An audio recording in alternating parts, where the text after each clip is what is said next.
Hey chat. Do you know half of the ducks in the park are free? It's true, you can just take them.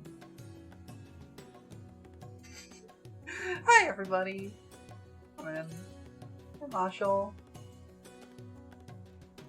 I'm very sleepy today. It's a sleepy kind of day.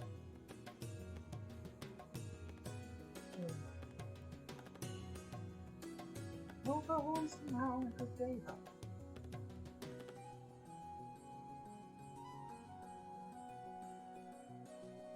Feel that? Yeah, I don't know what it is. It's just a really sleepy day.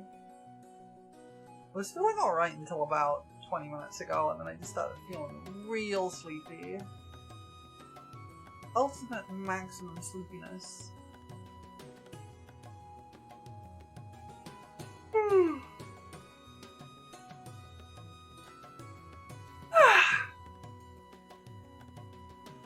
It's a real sleepy kind of day. So I managed to, like, really badly burn the inside of my mouth the other day, and it really hurts. I am a clumsy little bench.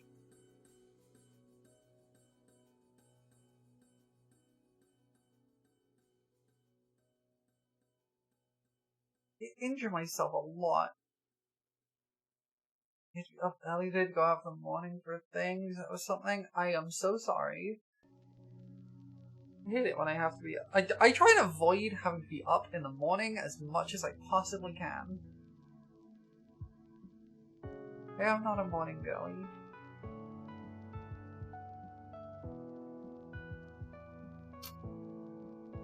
I tend to go to sleep very late, and I don't like being up in the morning.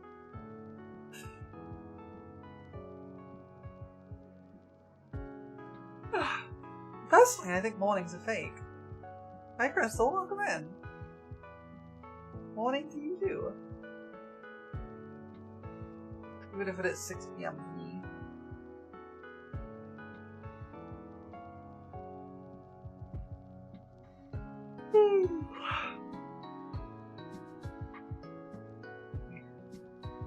Yes, it's cheap. Oh.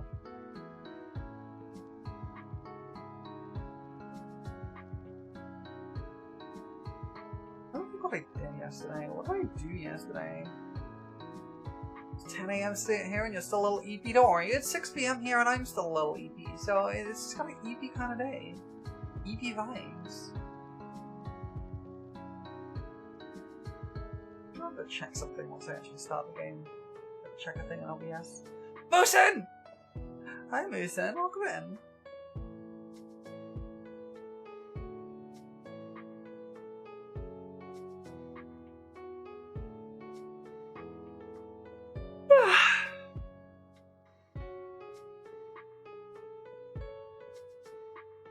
Is doing it funny or is the mic a bit weird today? I don't know. Looks like it's set to the right device. And I did do some slight tweaking to its position. Maybe that's changed something. But that should have been audible on Monday too. Huh. I can't think why my mic would be weird today. If you notice anything specific, let me know, because I don't know. Maybe it's just you. It's possible. I don't know. Audio is complicated and scary, and I try to avoid touching it as much as possible.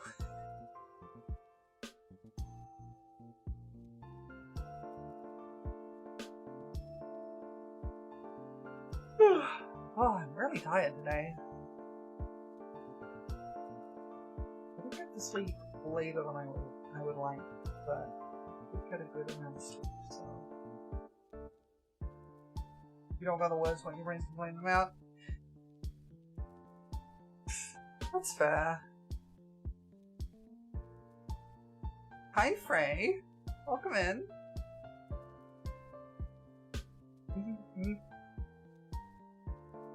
We love the gays in here.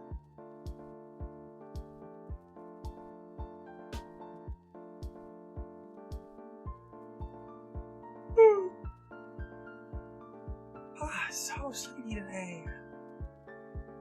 I hope that doesn't make me lose my run immediately. Because I would like to not have a repeat of last time. Oh. How have I been? I've been good. It's been a bit. I moved a few weeks ago, and that was very stressful, but it's done now.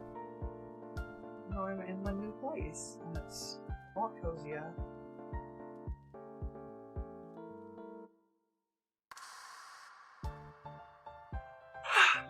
At some point I am hoping I will stop yawning, but it is that kind of day today.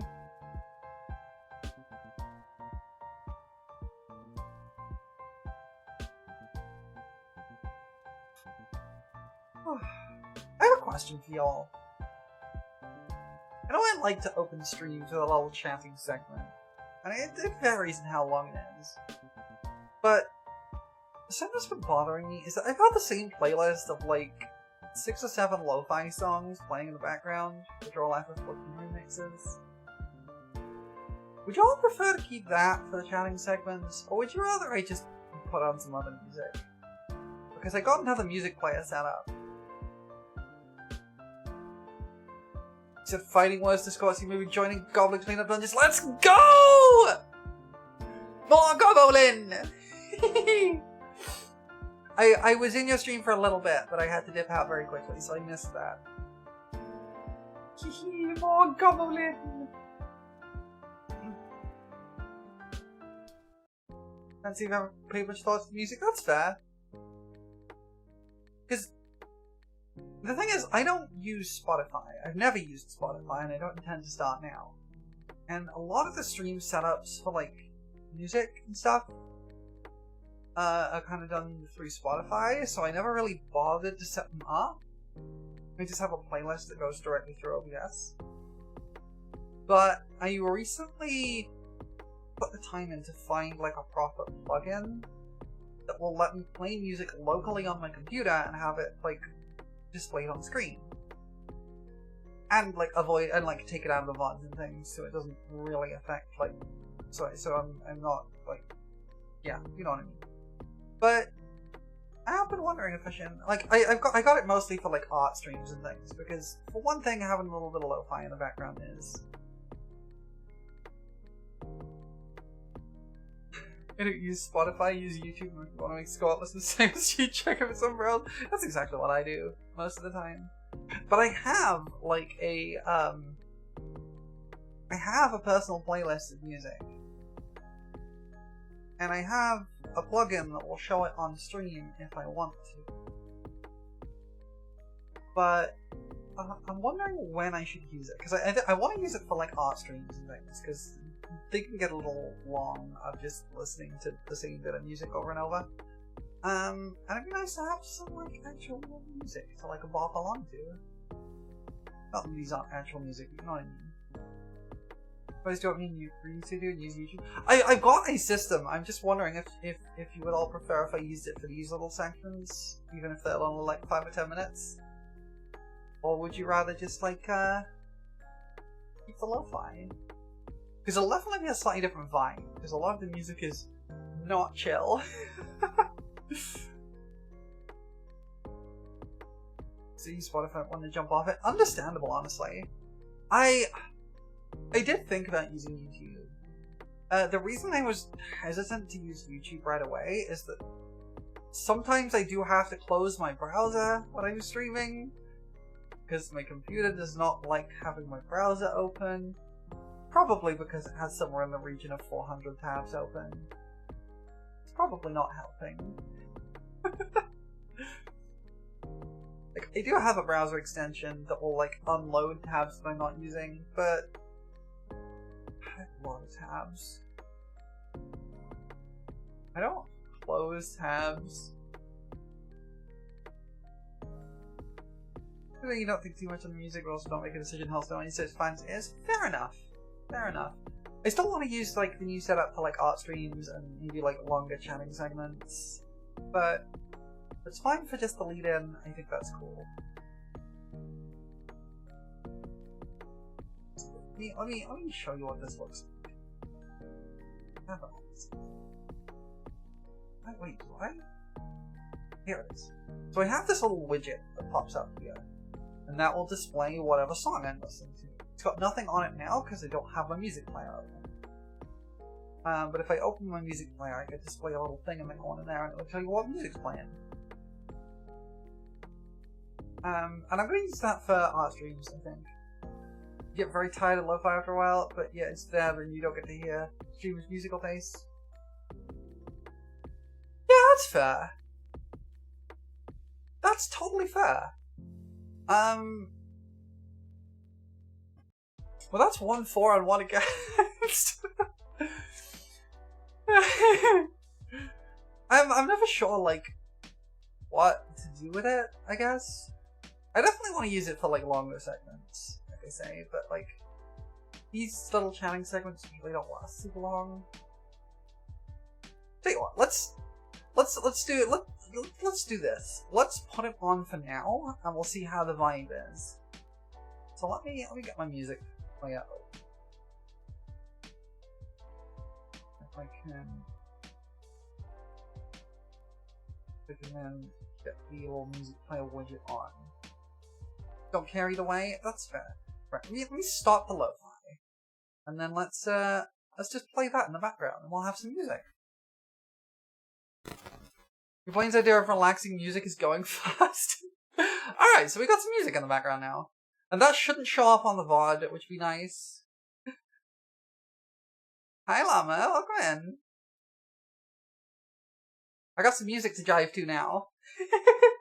Like I say, it's gonna be a slightly different vibe, because my taste in music is not usually lo-fi for, like, listening to, not generally. But hopefully you should be able to hear that, and it shouldn't show up on the VOD, which would be nice. Because I don't want to get copyright strikes.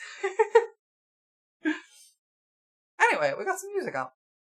Let me turn it down a little, actually. It's a little loud for me. There we go. Your taste in music is Waluigi Pinball Eurobeat, let's go! My taste in music, I'm not gonna lie, is mostly J-pop, but I have a bit of variety in there. Sorry, I got too warm. I have to take off some clothes. Stripping live on Twitch.television. If my mecha anime opens Brazilian funk? Oh, heck yeah. I have a lot of mostly my music is game and anime soundtracks. This in particular is from Xenoblade. But yeah, I have a playlist of about 100 songs that are just on shuffle, so it should be a little more variety than the like 6 I have in the lo-fi thing.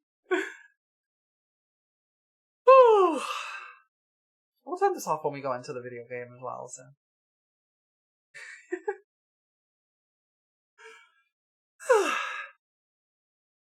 I hope people have been having a good day anyway.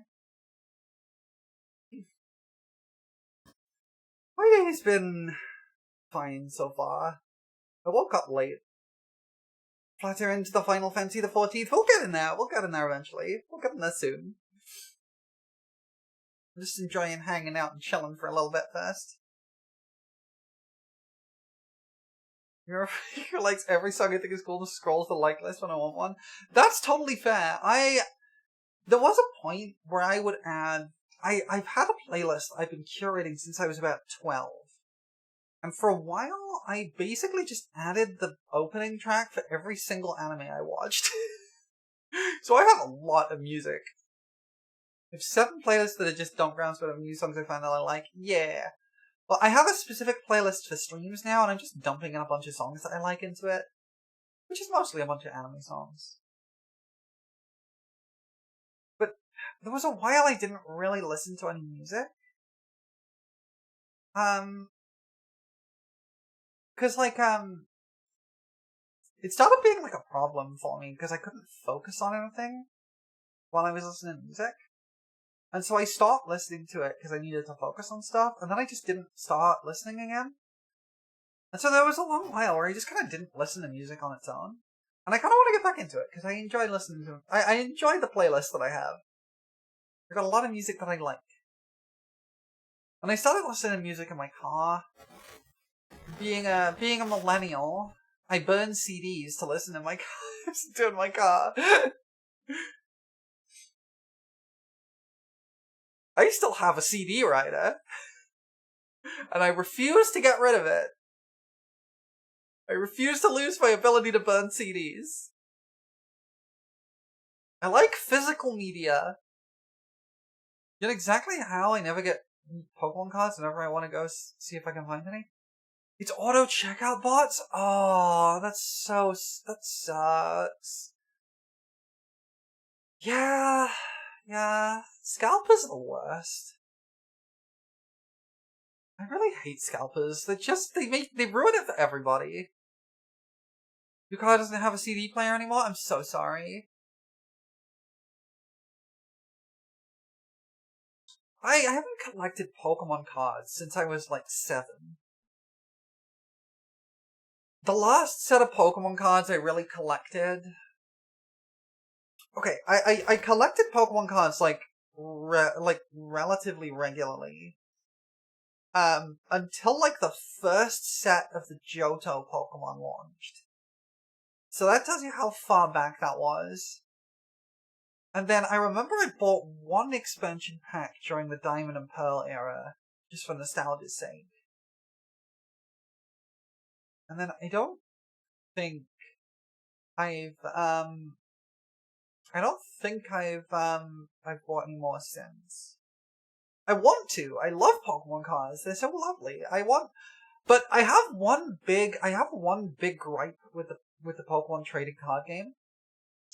And it's a big issue. I have a really huge issue with the Pokemon trading card games. Yeah, exactly, Moose, and that's exactly it. I have one big problem with the Pokemon trading card game. They got rid of Fairy type. Why did they get rid of Fairy type? Why did they do that? Why did they attack me specifically?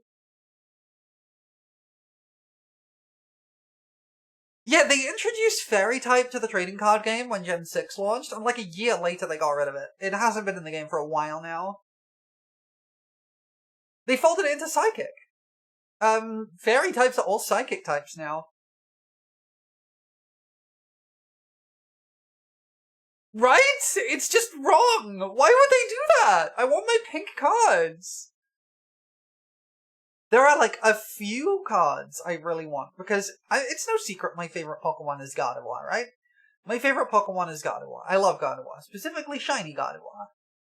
And there are a couple of cards that I desperately want, because they are really, really beautiful full art cards from the era when Fairy type was a thing. So they're Fairy type Gardevoir cards, and they are so pretty, and they're so expensive. It's like $300 for the cheapest. I think I have only ever bought a single of a card once. I did like the Alchemy. I did like that. It was very nice. You're playing a Pokemon mod for Minecraft? Is that Cobblemon? I've been debating getting into Cobblemon. It looks cute.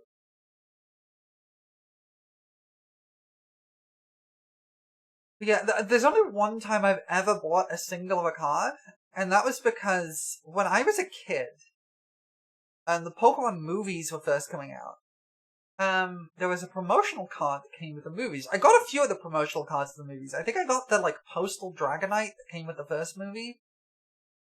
I remember getting that. But, I always wanted the Ancient Mew.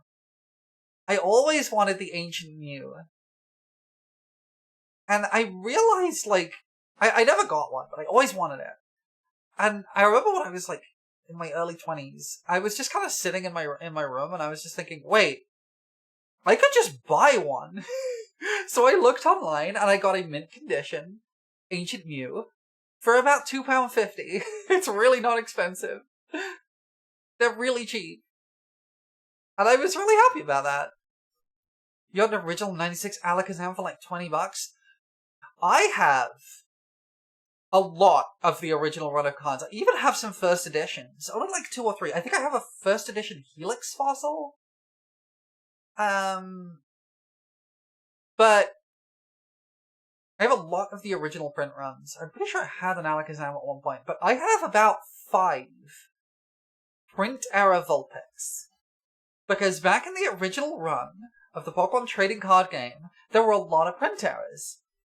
And there was one print error on the card for Vulpix, where instead of writing 50 HP, it was printed as HP 50. And it was only for the first few runs of that card, but that was when I was really, really into the game. So I have like 5 of those. I have a binder of them somewhere. I need to find it. And like, I think I have a shoebox full of the cards too. Ooh, you had an original Zapdos? I had an original Mewtwo. And my cousin stole it. I know my cousin stole it because I was very fond of that card, and I memorized I was an autistic kid, right? I memorized the scratches and marks on that card because it was very, very important to me. And I found it in my cousin's room, and I was like, "Wait, this is mine," and they were like, "No, it isn't. No, it's mine." And I couldn't convince anyone that it was actually mine.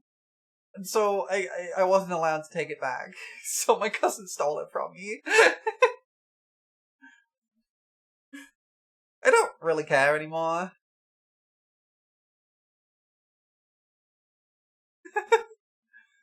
But yeah, it's a shame. I wish I could. I had one of those giant promo cards as well. That were obviously very much not playable because they were 3 times the size of a regular card. But I had it was a card of all 3 legendary birds. And it was very cool. I loved collecting Pokemon stuff. I collected Pokemon Pogs back in the day. I was very much a 90s kid. I collected Pogs. I had a few Star Wars Pogs, but I mainly collected Pokemon ones. And I had a little holographic Cyndaquil, and it was so cute, and I loved it. I kind of miss collecting Pokemon stuff, but it's so expensive.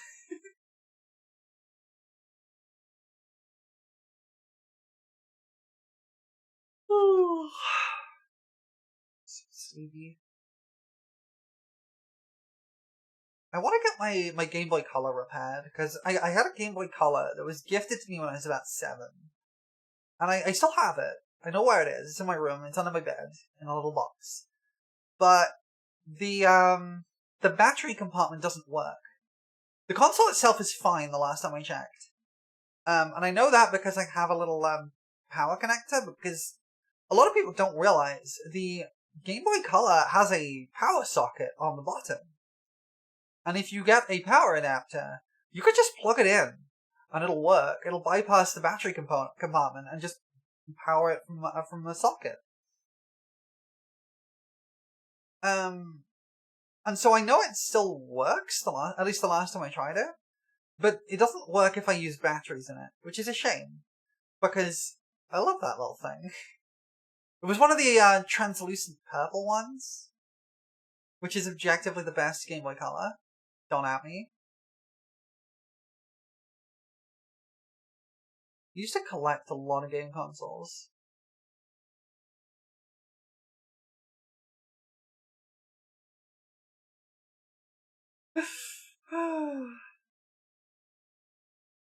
Glacial purple. Yeah, the translucent purple. So good. It's so good. They should make more stuff like now with that kind of translucent plastic so you can see all the circuitry. So good.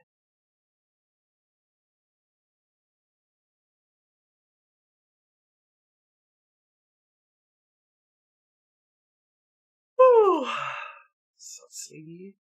I had the translucent white Game Boy Advance too. I never had an SP, but I had the original Game Boy Advance. The battery compartment cover for the Game Boy Advance was so flimsy. Mine broke.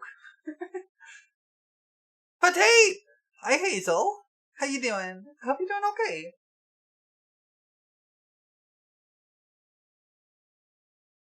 Hope you're having a good day. We're just talking Pokemon and childhood nostalgia. I don't know where all my Game Boy Color games went. I'm pretty sure I have a copy of Pokemon Gold in my Game Boy Color. You doing better now you're home from work? Oh, heck yeah. You can't do that, otherwise some other company, or God forbid the person that buys the product decides to look at it and tinker with it? No way! Who would do that? Me. I would do that, and have done that. So when I was in school, that reminds me, when I was in school, I took on a little elective thing, which I never actually finished, unfortunately. Two Pokemon games were a used copy of Platinum that broke by the time I finally reset the original and saved Ultra Moon. I never played Ultra Moon, or Platinum, actually. Those are two I've never played. But when I was in school, there was a little elective thing you could do that basically required doing some kind of project and making a report on it. And it wasn't like a thing we had to do, but it was an option. And I opted in for it, but I never actually finished it, unfortunately. And what I decided to do was I wanted to try and portabilize a game console. Because I had an idea of how to do it, and it wasn't particularly complicated, and I had all the stuff to do it. I just never got around to actually doing it. So I bought myself an old PS1, the smaller variety. I got myself a battery pack, I got myself a little portable DVD player, and I had all the pieces together, and I made sure it all worked and connected it all up, but I never actually got around to soldering it all together, but I was planning to, so I have still that PS1 somewhere. Platinum is the first Pokemon game you finished? Oh, heck yeah. I am a Gen 1 girly. I started with Pokemon Red. But I think I put most of my time into Pokemon Yellow? Retroactively higher this fairy!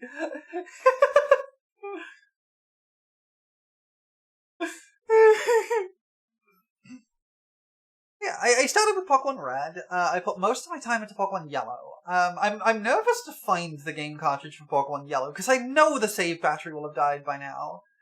But the way I see it, it's Schrodinger's save battery right now. Until I turn the game on, the battery is both alive and dead. My save file is both safe and not. But I had a level 100 Pikachu in that game. You have a copy of Red that you're gonna be honest, you have no idea where you got it? That's fair. I had a level 100 Pikachu and I remember its moveset too. Because I was a kid and I didn't really understand the way Pokemon worked. So my Pikachu's moveset was Thunder Shock, Thunderbolt, Thunder, and Quick Attack.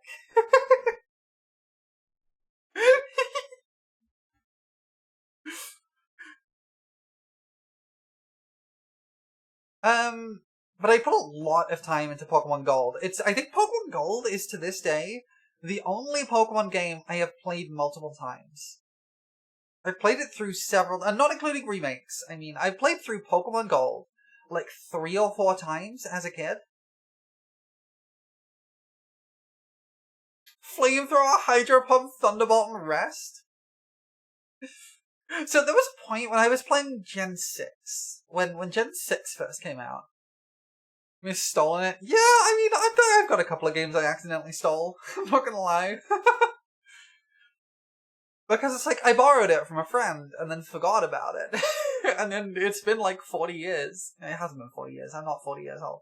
It's been like 25 years and I don't remember who I borrowed it from. So like... But there was a time in Gen 6 when I started getting into like actually thinking about Pokemon builds and trying to make, if not competitive teams, like competitively viable teams, if you see what I mean. But being the person I am, I don't like to just look up guides and follow those. I don't like to just go to Smogon and go, this is the best Snorlax to run. I went, okay, I understand how Pokemon works. I want to make my own team. I want to design a team that has some interesting synergy. But I want to use Pokemon that I like. And I came up with the most not Snorlax, Blastoise, that I actually ended up fighting Twitch Plays Pokemon with, when they did their Gen 6 run. Because there was a point after they finished the story where they opened up online to people. And I ended up getting in a fight with the Twitch Plays Pokemon, which was quite fun. But my Blastoise was built as a tank to just absorb as much damage as possible. And it knew Surf, Ice Beam, Rest, and Sleep Talk. So the idea was that if you could not take it out in 2 turns, you lose. Because I Surf, I take a big hit, I Rest, I Sleep Talk, and probably use Ice Beam or Surf. Might use Rest, but probably use Ice Beam or Surf. And then if I take more damage, I just rest again when I wake up. I used to have a very mean Dragonite on that team, because at that point, the standard moveset for Dragonite involved running Thunderbolt on it for coverage, which meant that when most people came across a Dragonite, they would switch out to a ground type, because they were expecting Thunderbolt. So I taught mine Waterfall, so that whenever anyone switched into Golem, I would just Waterfall it and insta-kill it.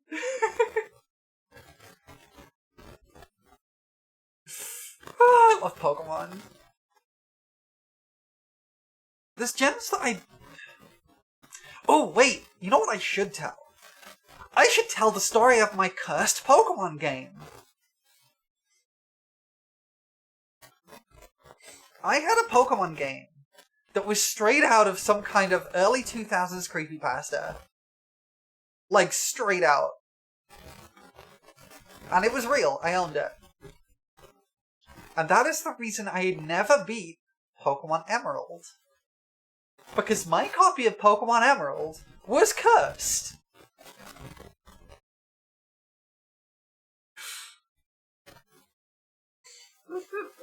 I will explain why in a second. So, I had a copy of Pokemon Emerald. I got it several years later than most people. I didn't really play Gen 3. I think I got it around the time Gen 5 released. I picked up a second-hand copy of Pokemon Emerald, and I started a playthrough. I'm pretty sure I had a Blaziken called... How dare you put me in a jar? Hey, Alexi, I can't believe I've been put in a jar.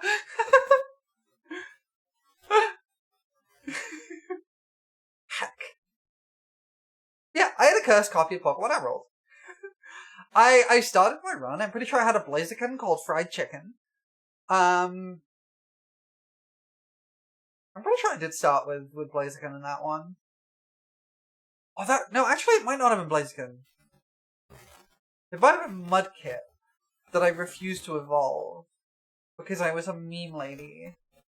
But I played through most of the game just fine, and I was having a good time. And then I got to the climax of the story. Shout out to a circuitry named Dominatrix, give the plot into Domination of Matrix. Ultra Beasts were really fun to name. I, to this day, have trouble remembering Buzzswall's actual name, because I caught 2 of them and gave them the same nickname. And I still, to this day, the first thing that comes to mind when I picture Buzzswall is the nickname that I gave them, which was Masterbug.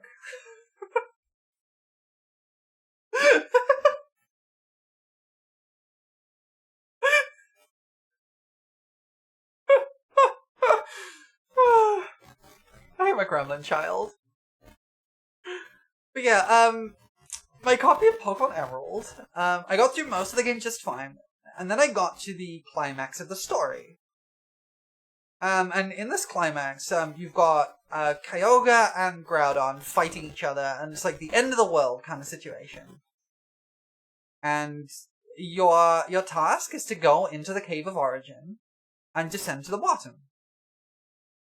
And I did actually look up a guide, because I wasn't sure, I was really confused what was going on. What you are supposed to do is you are supposed to go into the Cave of Origin, and then walk through it a little bit, and there is a ladder you go down. And down that ladder, there's a more cave. You travel down the cave a little bit and talk to Wally. And then you can continue the story. That ladder did not take me to the second floor of the Cave of Origin. That ladder took me to the Lava Ridge Pokemon Center. With a few differences. First of all the doors were locked. I could not leave. Secondly, there were no NPCs at all in the area. And thirdly, all of the lights were out. The only way I could leave was using Dig or Teleport. And I could not complete the game because I couldn't progress the story. I tried it a few times. I think I could leave an escape rope, actually. But yeah. That was how what happened in my Pokemon Emerald game, and that's why I never finished it. Now, I'm pretty sure, because I have a computer science background, right? I know how computers work. I'm pretty sure I know what actually happened. And I'm pretty sure, hi Melissa, welcome in. I'm pretty sure what actually happened was a bit flip. Basically, there was an error on the cartridge, which caused a single bit on that particular teleport to take me to the wrong location. But it would warp me in the same position on the map as it should for the cave, load the same palette, like color palette for the cave, and load all the NPCs for the cave. So it was loading everything for the Cave of Origin's second floor, except the map itself.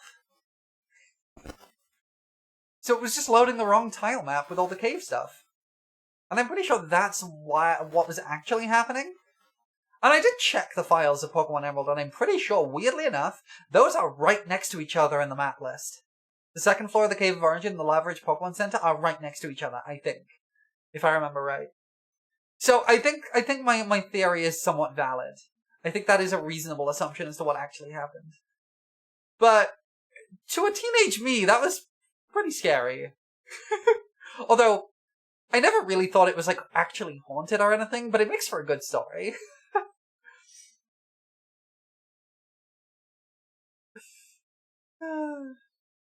I played a lot of Pokemon in my life.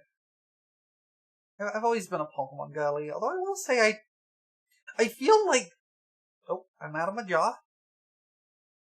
I feel like, for me, Pokemon kind of peaked around Gen 6.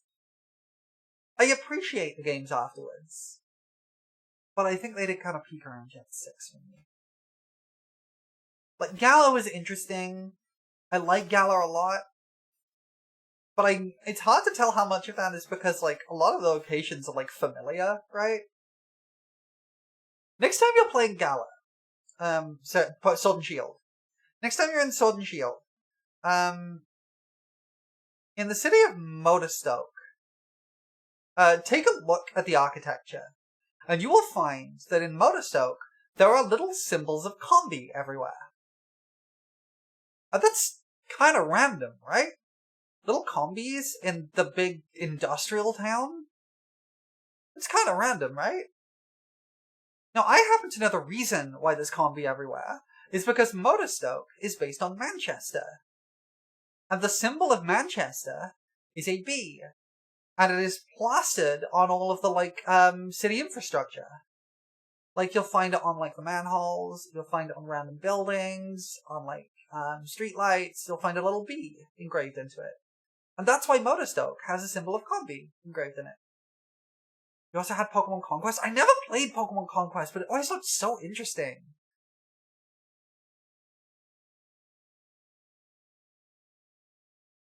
It always looked so cool. I never used to nickname my Pokemon. Because when I was a kid, I was really into the, like, Pokemon anime. And none of the characters in the anime, like, at the time I was watching it anyway, nicknamed their Pokemon. So I was like, of course I'm not going to nickname my Pokemon. I want to be just like the anime characters. I didn't know it was anime at the time. I didn't actually learn what enemy was until quite a bit later, but, you know. And it wasn't until a lot later in my life that I started nicknaming Pokemon. And I have a methodology for nicknaming Pokemon. In most cases, I will nickname Pokemon the first thing that comes into my head after catching them. Hi Mika, welcome in. Once I see the little click of the Pokeball, then whatever crosses my mind first is what that Pokemon gets to be named. And sometimes this leads to some incredible names, like, I can't think of any. I can't think of any off the top of my head. Nice. I like my Gyarados named Captain Crunch, for example. Oh, hydratorate. I will drink some water. I will drink my water.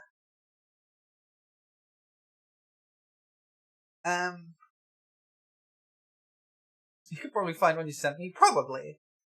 Sometimes it leads to, things like me catching a Pidgey and naming it a normal bird. Hi, Wolfwings.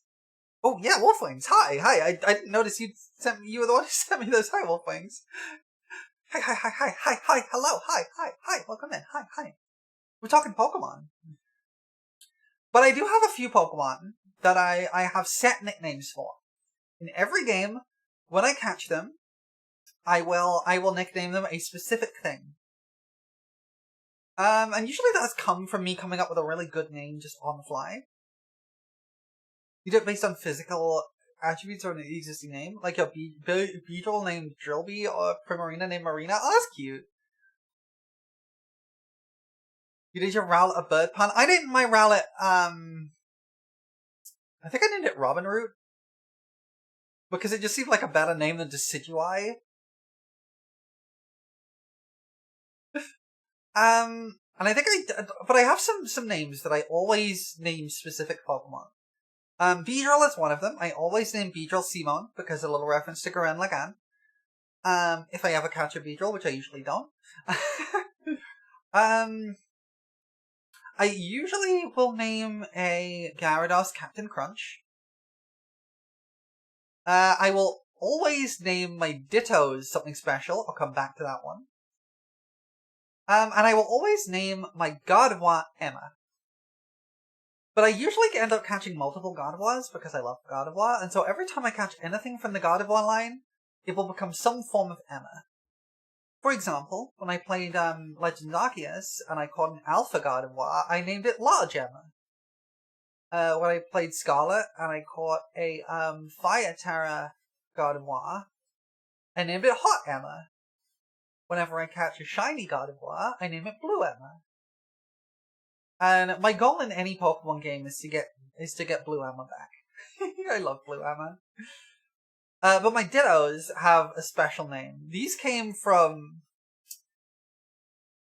when I went to a convention many years ago, and I was very sleep deprived. And I was playing. It must have been Gen 6. I think it was Gen 6. Or it might have been the Heart Gold Soul Silver, actually. But I think it was Heart Gold Soul Silver. And I was playing Heart Gold Soul Silver at this convention. And I was very sleep deprived. And so, when I caught my Ditto, I ended up catching two. And I gave them both a different name. And the names I came up with were so off the wall and out of nowhere that I just name all my Dittos that now. So in any Pokemon game, I usually end up catching two Dittos. For use in breeding and things. The first Ditto I catch is always called, in all caps, Hunger Man. And the second Ditto I always catch, again in all caps, is always named Longbore. I don't know why. I was very sleep deprived. But I love Hunger Man.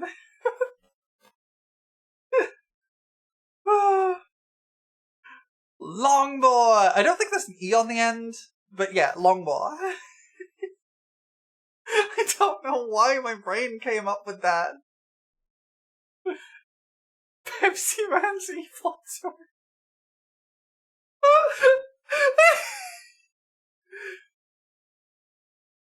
Oh, incredible. It's just this slight level of, like, I love the idea of putting a Pokemon in the daycare, and they meet the other Pokemon there and go, "Hey, my name's Hunger Man." It's like, what? Why is your name Hunger Man? Wouldn't you like to know?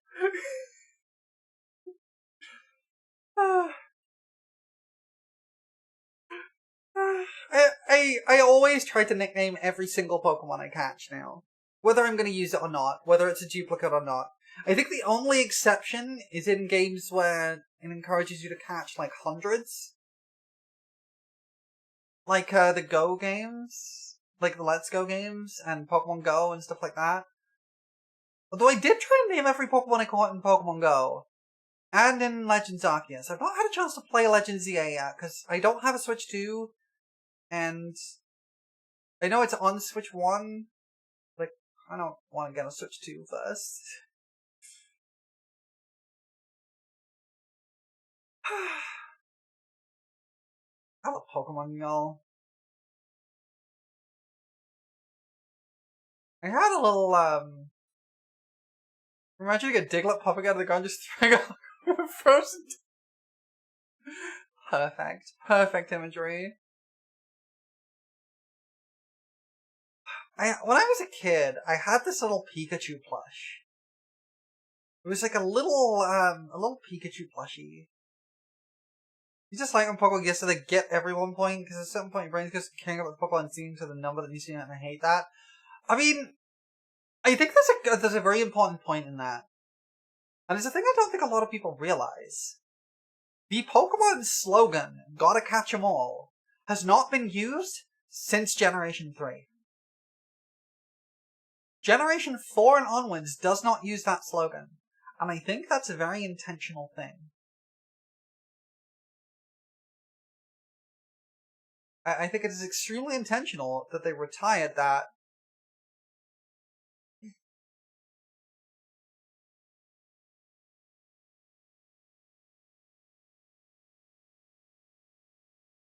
Yeah, I think a lot of people don't realize that, but if you look at the box art for Gen 4 and onwards, it just says Pokemon and then the version name.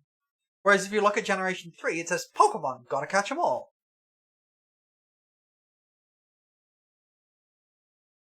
They completely retired it. I think they kept it in the anime for a little bit longer, but they definitely have retired it completely now. They never use it. But people still refer to Pokemon as the gotta catch 'em all thing, because it was such a successful marketing slogan.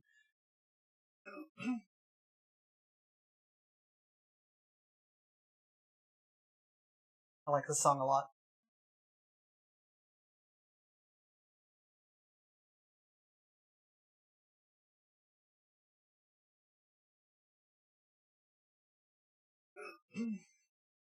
It might still be in merch packaging. I don't really get a lot of Pokemon merch these days. I have an Emolga plushie, and I think that's the latest bit of Pokemon merch I have.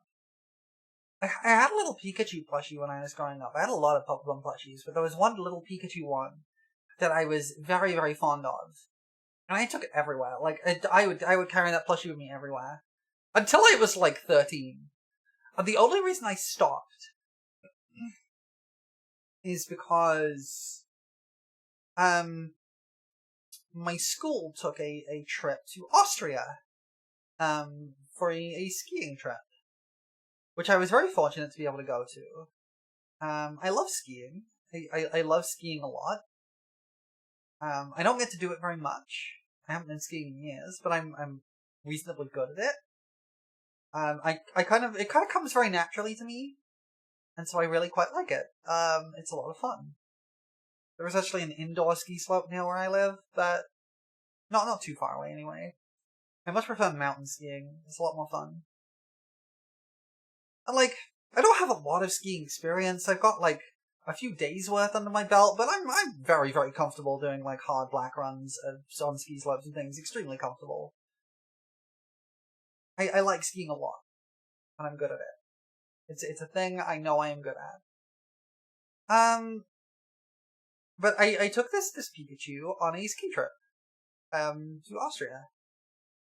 And we're in this little, like, hotel with a bunch of people there, and I brought my Pikachu plushie. I took it with me. And partway through the trip, I lost it. I don't know if I just misplaced it, or if somebody took it as a joke. I wouldn't put it past them. I was not a popular child, just put it that way. But I lost it, and I did not find it by the time we had to go home. And so I had to leave it. And I was very distraught, because that was my favorite little plushie. I really liked that plushie. It was very, very beaten up and very well loved. I like my plushies a lot. I have a lot of plushies now. Actually, the two that are on my sofa behind me in my stream layout, I do actually own those. Those are both plushies I actually own. But I have more than that. I have like a whole pile of plushies on my bed. To the point where I often don't have space for my feet because there's plushies all over my bed. This is why whenever you went to places your parents told you were never allowed to bring my favorite plushie. Yeah. You can bring one, just not the best one. That's fair. And yeah, probably sensible. Yeah, I love plushies. I want more plushies. Some of my plushies I've named. Some of them I haven't. Some of them already have names. The shark there, by the way, is called Meg. It's short for Megalodon.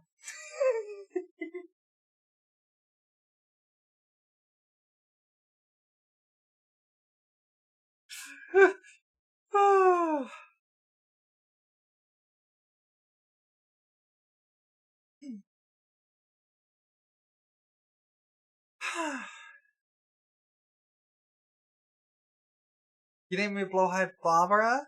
After then your friends get the shock and raft? That's cute. I like that a lot. That's really sweet. That's really sweet. I've never played Raft, but it looks very fun. I've seen a few videos of it. There's a guy whose videos I like to watch, who did a playthrough of Raft. And it was incredibly entertaining. Y'all ever heard of, Let's Game It Out? Tends to play like a lot of crafting and survival games, but he plays them in the worst way possible, and it's extremely funny. And his playthrough of Raft is an experience.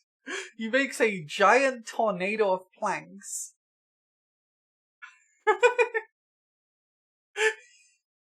I think my favorite video of his is Zoo Tycoon. You have a bear from your first Christmas? Not lost any stuffing, it's been densely compressed over the years, and the limbs are super floppy and not firm like the way they were. Aw, that's so cute. Wait, ads already? We've been yapping for an hour? What the heck? It's a good yap session. We'll get into the game after the ads are over.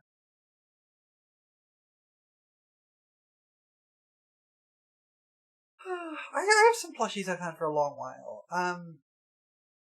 And they're all special to me in different ways. There's one plushie I have, which is a kind of nondescript. The satisfactory convey a NATO is very good. There's one plushie I have, which is a very nondescript little penguin. It's like a little fluffy penguin. It's like barely bigger than a phone or something. It's like a little plushie. But it's very important to me. It was, better than your brother's monkey. He got a replacement torso in the form of a sock. Please don't steal my penguin. I'm about to explain why it's very important to me. It was given to me as a gift, by my sister. To try and cheer me up after I found out the news that one of my closest friends had died in a car accident. And so it's very, very special to me. Can't play Wrath anymore. Played it on a friend's stream, and one of our group wanted to finish that stream. It was a 14-hour stream? Oh, jeez, that's a long stream. I made the same mistake with Metaphor when I was playing that. I thought I was close to the end, and so I tried to push to finish it, and I ended up with a 10-hour stream that didn't even finish the game. I am happy I did that with Celeste, though. That was an 11-hour stream playing all of Celeste from the beginning to reaching the top of the mountain.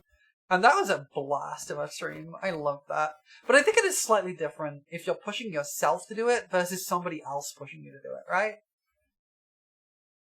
Like, at least in my case, it was my own choice. My own bad choices led me to that, which feels a little different. Like, if somebody else is pushing me to do a 12-hour stream or whatever, and I'm just like, I don't want to do that, then I probably just won't and I'll leave. Yeah, exactly. It's a lot of commitment to be forced on you. I'm just gonna turn to them and just go, you know what, I'm out. So that's your go-to for unwrapping thoughts. It's nice to let muscle memory play while I internally organize. That's fair, honestly. I don't know if I really have a game like that. Maybe Balatro? Maybe Balatro. Maybe Rabbit and Steel as well. Maybe Rabbit and Steel. I could see Rabbit and Steel filling that niche for me. Oh, we got ads going. I apologize. You don't need to think it's all muscle memory. That's fair. My brain is always thinking, so often if I need it to, go through something specific, I need to occupy some level of thought so it can process in the background. You got hit with Doritos? Oh no! Not the Doritos!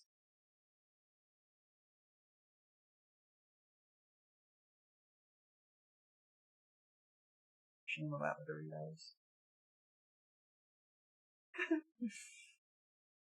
You're running an archipelago, you're playing Inscription, I was waiting in Act 2 for all your avatar pieces for 3 hours? Oh. Yikes.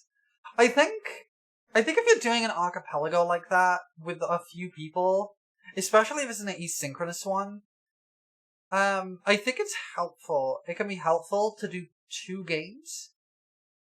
Because that way you can play one until you're stuck, and then you can swap to a different game to try and make some progress. I think that can be helpful. That's why I see a lot of people do. You want to archipelago with someone one day? Me too. I have some tentative plans to try and, get some people together for an archipelago. Because, I played a couple of randomizers on stream before. I played Ocarina of Time as my first stream as a VTuber, and I played Hollow Knight last year for my birthday. And I love randomizers. They're so much fun. I mean, archipelago with a hubbub, everyone's on the raft playing through your room. That'd be really fun, actually. That sounds great. So you got a central game everyone can go back to? That's really cool, actually. I like that idea.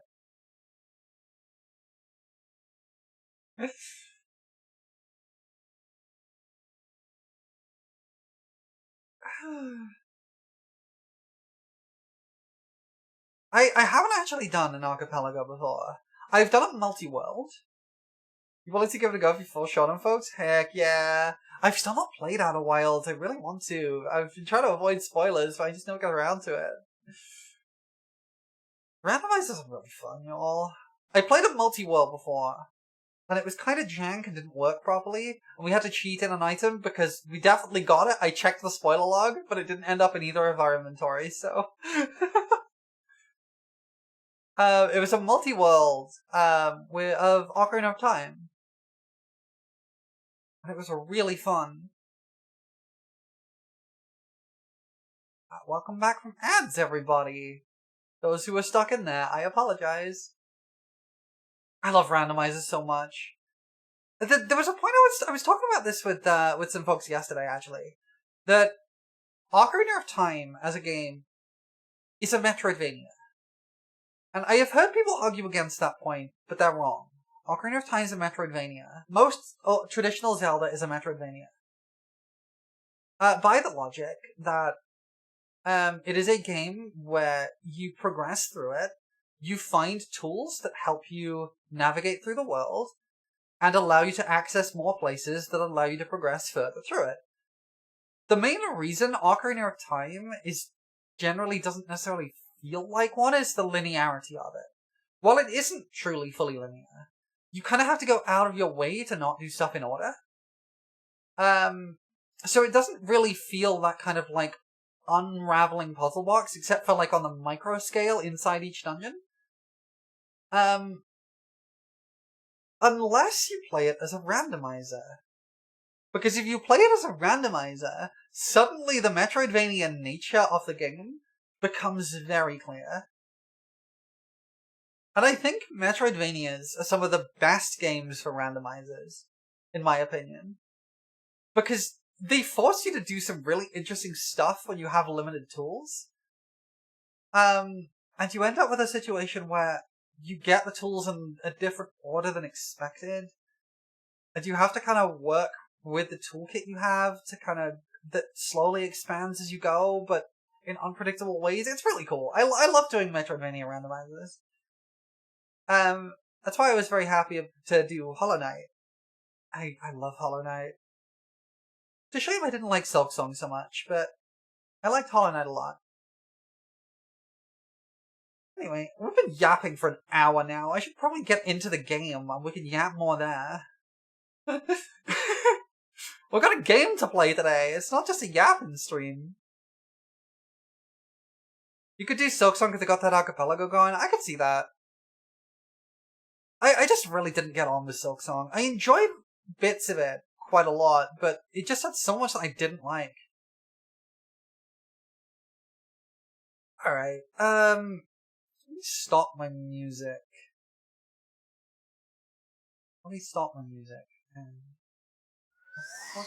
Archipelago is so fun. I love Archipelago. I have to check a thing here. Check that I have something enabled. I do. Okay, cool. Hi everybody! We're in FFXIV today. Crave doing one at some point. Me too. I really want to. I have heard that Souls games and specifically Kingdom Hearts 2 are really good randomizers. And I would be interested to see how those work. I've only played Kingdom Hearts 2 once though. I actually played Kingdom Hearts not that long ago. It was only a few years ago I played through Kingdom Hearts. Because I wanted to play Kingdom Hearts. Because back when Kingdom Hearts 2 first released, I wanted to play Kingdom Hearts. But I didn't want to play Kingdom Hearts 2 right away. Dark Souls 3 and Elden Ring do randomizing best of the Souls games. I can see that. I can definitely see that. But anyway, I wanted to play Kingdom Hearts back in the day. But I didn't have a PS3. PS2 even. And then eventually I did get a PS2, like after the PS3 released. I did get one. And I thought, oh, I'll pick up Kingdom Hearts. And I actually found out recently, I thought I never got around to picking up Kingdom Hearts, but I was sorting through my games during the move and I found Kingdom Hearts in there, so apparently I did pick it up. I own a PS2 copy of Kingdom Hearts. I think I just never got around to playing it. Bloodborne? I have not played Bloodborne. I've not played Bloodborne, so I don't know what that is, but I think that's probably very funny. But yeah, I have a copy of Kingdom Hearts. I think I just never got around to playing it. And then, as more and more Kingdom Hearts games got released, and I started to realize that, oh, it's not just Kingdom Hearts 1, Kingdom Hearts 2, Kingdom Hearts 3. There's actually a lot of the lore that you kind of have to go through. It's like Kingdom Hearts, Chain of Memories, Kingdom Hearts 2, 358 over 2 Days, Birth by Sleep, Dream Drop Distance, Coded. And then there's Kingdom Hearts Key, Kingdom Hearts Union Cross, Kingdom Hearts Key back cover. There's what's the next one? There is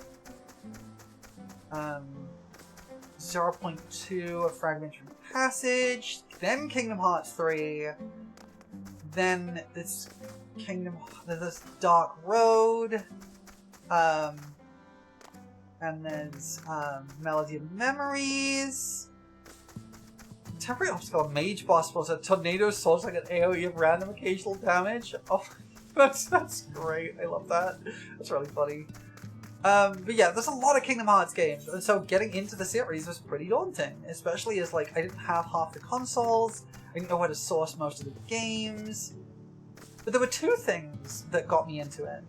The first of which was a playthrough of every Kingdom Hearts game, at least as best as you could, by a story-focused playthrough by a lovely guy named Dan Floyd on YouTube. Hey LT, welcome in.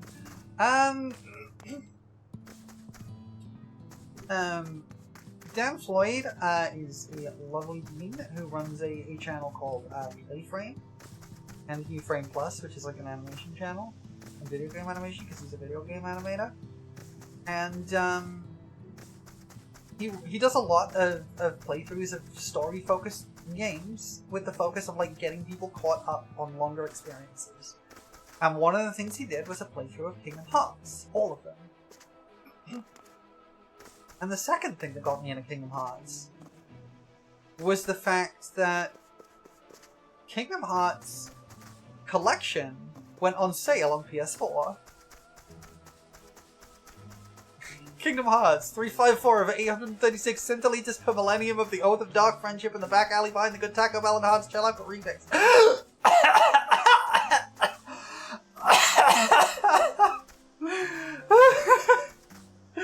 Heck.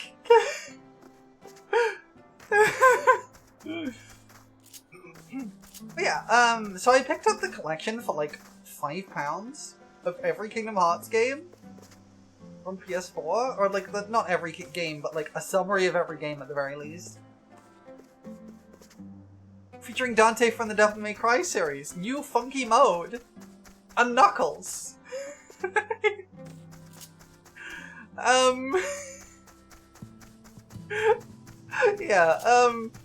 Yeah, and I played through all of Kingdom Hearts, at least all the ones I could. I did not play through Chain of Memories. I started Chain of Memories and realized I was going to hate it horrifically, and so I stopped. I almost gave up at the end of Kingdom Hearts 1 because I don't have nostalgia goggles for that game, and I crashed out on the last boss. I could not do the depth perception in that last fight, and it was messing me up really badly. There were basically 2 times during the Kingdom Hearts series that I crashed out very hard.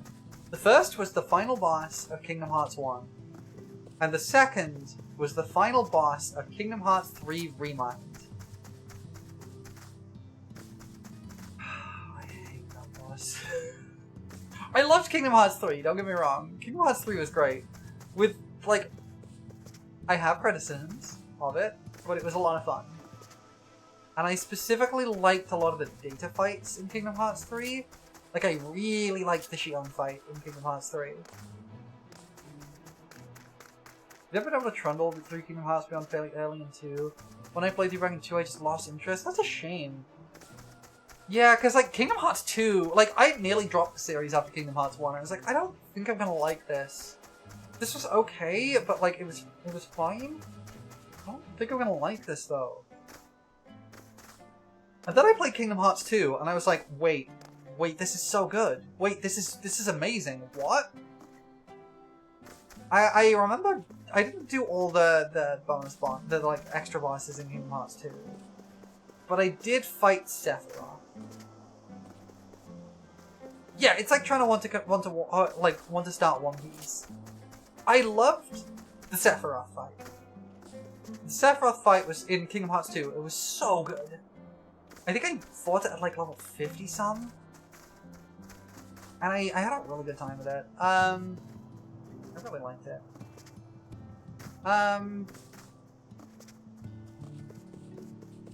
I think, realistically, that if you want to get into Kingdom Hearts now, I think the best way to do it is more or less the way I did, which is the Kingdom Hearts collection on PS4, which will give you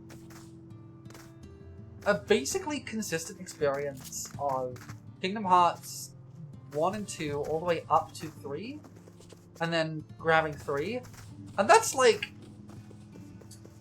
6 games worth, which is still a lot, but it's not that bad. Because a lot of the more tedious experiences of Kingdom Hearts, with the exception of Chain of Memories, which I love. I love Chain of Memories. I really love what they did narratively. I don't like the game. At least I don't like the 3D version. I might like the Game Boy Advance version a little bit better. But just because yeah, I might just like. I think it is a game mechanic, or like the structure of the game mechanic stuff. I think the mechanics of the game probably worked better in 2D, is all I will say. Good esteem for Chain of Memories is unrivaled. I like what they did with the story. I think there is some interesting story stuff in there. But I don't think it's worth playing through Chain of Memories to get it. And so, what I think is the best way to get into Kingdom Hearts these days is to pick up the collection, play Kingdom Hearts 1, and then watch Dan Floyd play play Chain of Memories. Don't play it yourself. Play Kingdom Hearts 2. I would also say play, I think playing Birth by Sleep and Dream Drop Distance are good experiences. I found Dream Drop Distance was interesting, actually, because a lot of people complain about the drop mechanic in Dream Drop Distance. I didn't care. The drop mechanic was fine. I didn't mind it. But there was one element of Dream Drop Distance that made me... Oh, I really didn't like it.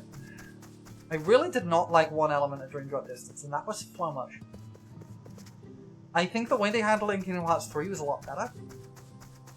But I think my biggest problem with flow motion in Dream Drop Distance, I didn't like the way it basically superseded all movement tech, because you could just do anything with it. But I think the biggest problem with it was that they added so much motion blur to everything. Anytime flow motion triggered, there was just motion blur everywhere. I had to look away from the screen every time I did anything with flow motion because I couldn't watch it. It gave me a headache. And I did appreciate them, like, toning it down in Kingdom Hearts 3 and making it, like, less of a thing. I think if it was actually something I could use without it giving me a headache, I probably would have liked it more. But I still think Kingdom Hearts 2 has the best movement in the series. I think Kingdom Hearts 2 is my favorite Kingdom Hearts game. But honestly, Birth by Sleep is really good. Birth by Sleep suffers from the, Sonic Adventure problem. And the Sonic Adventure problem is weirdly not as bad in Sonic Adventure, but it is still present. And it's the idea that you're visiting the same locales multiple times as different characters. But unlike in Sonic Adventure, where you at least are playing with, like, different game mechanics, and the storylines are shorter as you go on, in Birth by Sleep you just do the same levels in a slightly different order, for the most part. But you do have Ventus screaming about being small, and that is very funny.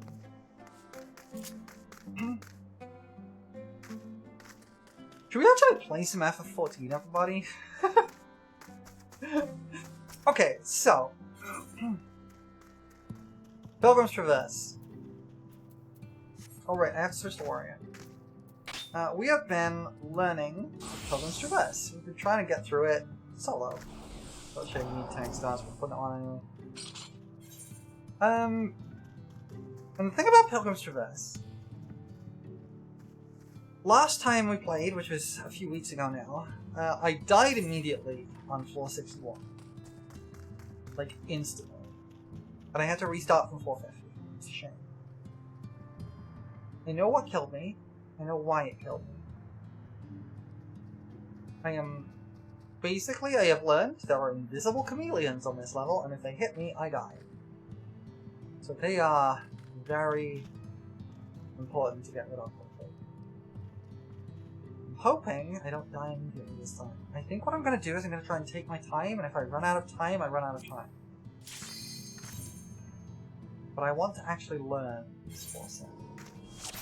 So let's do that. Is that a re-raising? No, it's an intuition. Let's just use it. No, okay, so oh, heck yeah. I like this song. Alright. It could be a chameleon, so we're gonna pull this guy out here and try and fight this guy here.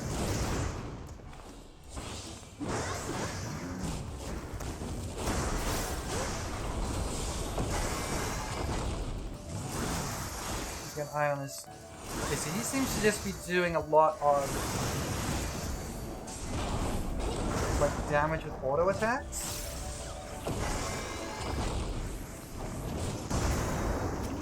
Okay, we're gonna fight this guy now.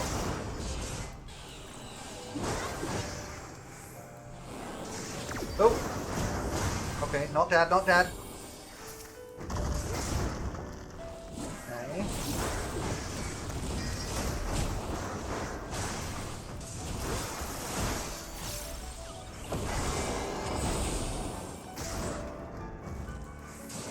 Okay. So these guys do accelerate, which will do like a big hit. So I want to get away, I think. Yep. And then I want to get in. Yes. Okay. Okay. Learned that. And then they'll do a big hit for 18k damage. Okay. Let's pull you if we can. I got time. Learn how the enemies work is the key thing here.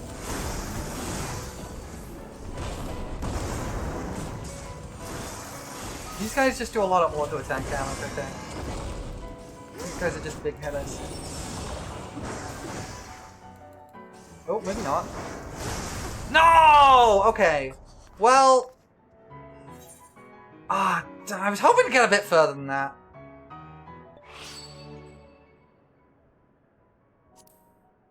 That's frustrating. I think the really frustrating thing is I can't continue. I can't continue and learn it. I have to start over. Oh, that sucks!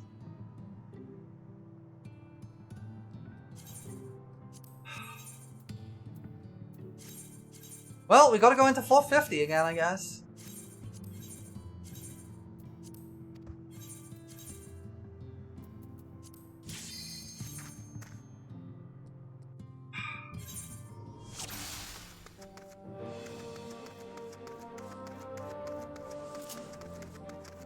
EU servers appear to be dying? That's unfortunate. Well, we gotta start from floor 50, so we're doing these again.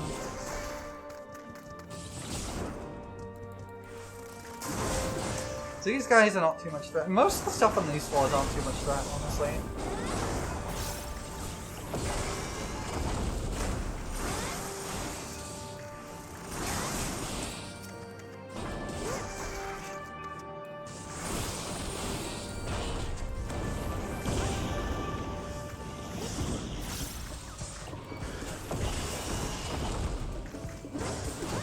Floor 61 is really brutal.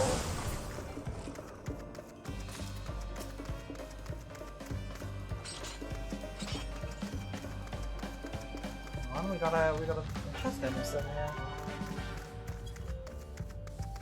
Yeah, you just got booted out? That's unfortunate. Like, I'm on NA servers, so I don't think that's gonna be my problem, but yeah.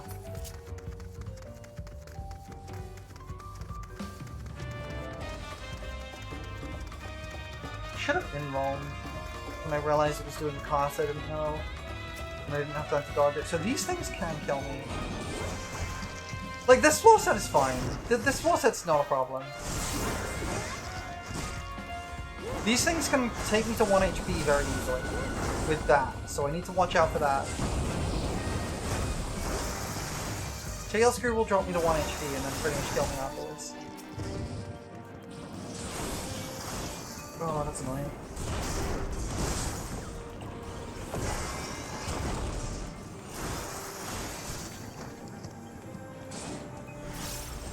Yeah, it's 461 is brutal.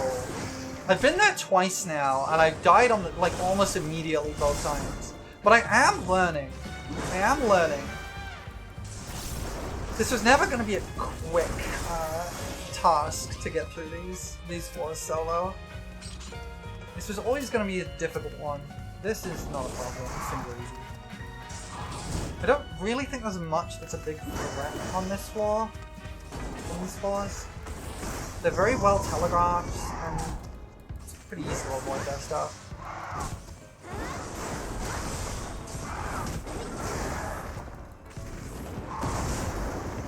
The main worry on this floor is running out of time.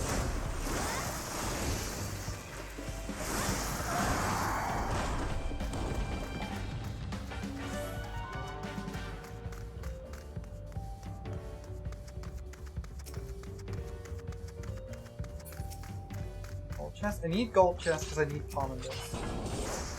Commanders are helpful. Starting at 451, I have no. But the boss at 460 is honestly not too bad. The boss at 460 is actually pretty straightforward. I'm just gonna not rush.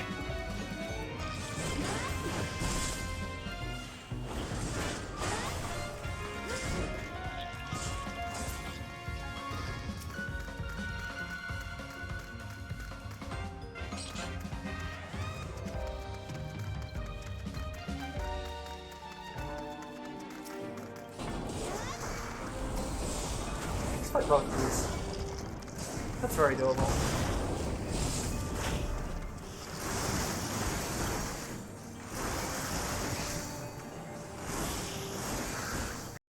Oh!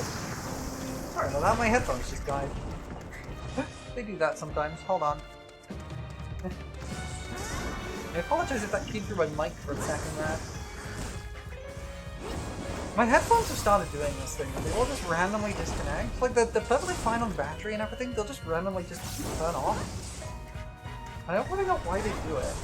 It's probably just because they're old. And a little range. Oh, you're not dead yet. Okay. Well, you are now.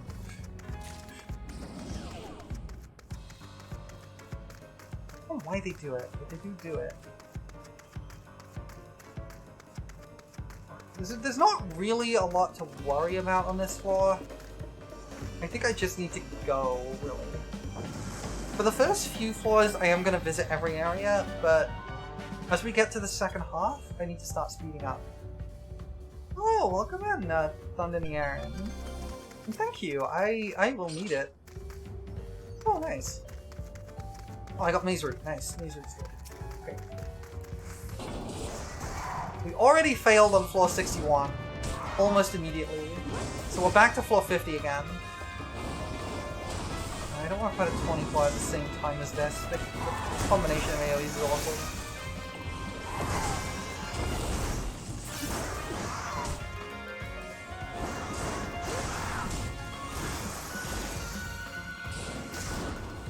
Sling you out of that.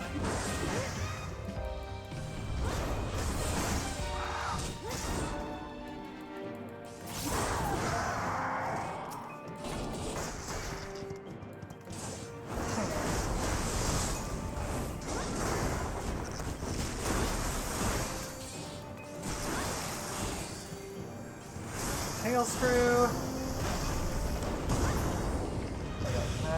Oh! Well, that's unfortunate. Fortunately, I think the main thing to worry about here is the Pony Claw. And the rest are not too bad. That is a gain on 4, the rest is a gain on 3. Not bad.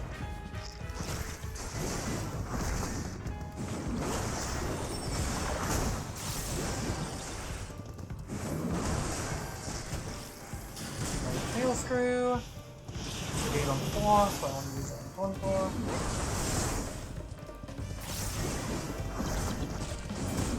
The rest of the game on 3, so I'm back to single targeting again.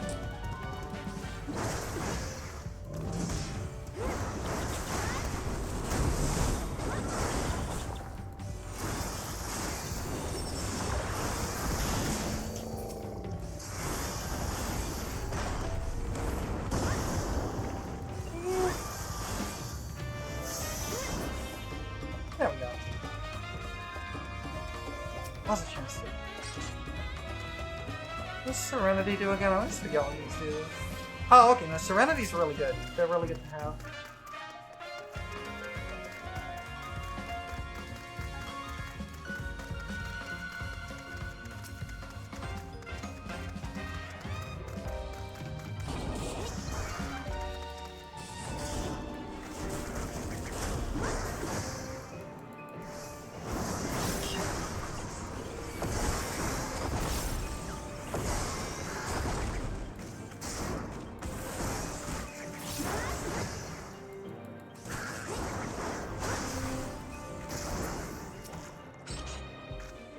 Witching can be useful, actually. That can be great if I get stuck with a luring trap.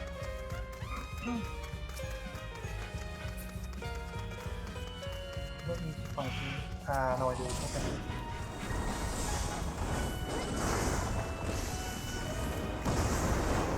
The wrong button. Oh well. Still gonna kill it.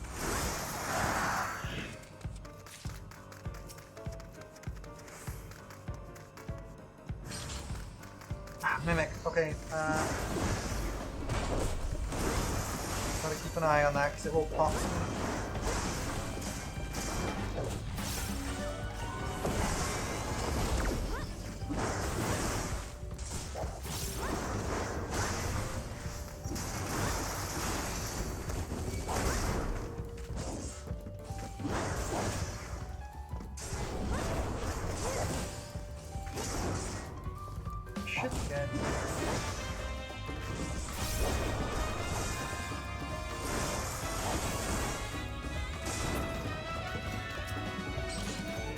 Sight is okay.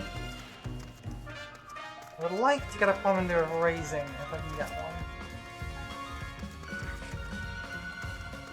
Bark Bomb Incense is good.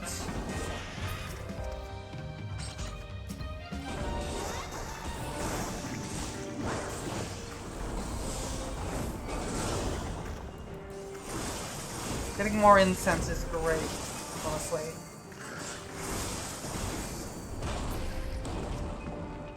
After a certain point, I could probably stop opening silvers.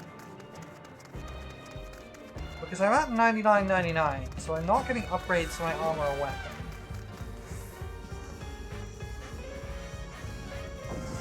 It's just for the incense.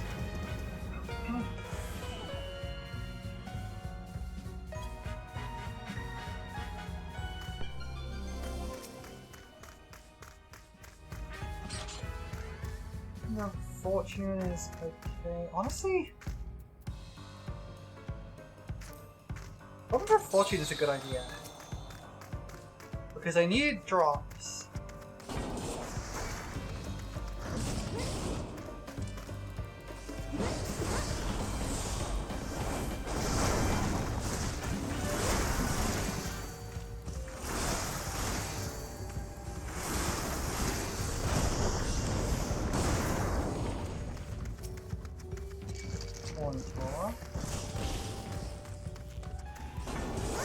Wasn't what I was trying to do, but okay.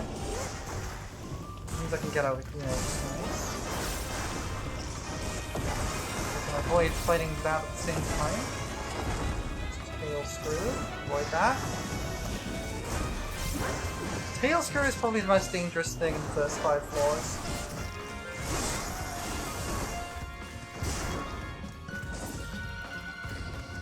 Because it will just drop my health to 1. Devotion is keeping a candle on that, okay. Oh, there's another one.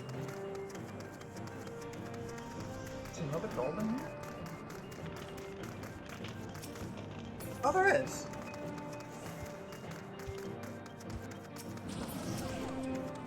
Oh, okay. Oh, there's steel. That's good. That's good. Steel is great. I'll fight this. It's getting in my way, and it's honestly not a bad idea. It's not a difficult one to fight.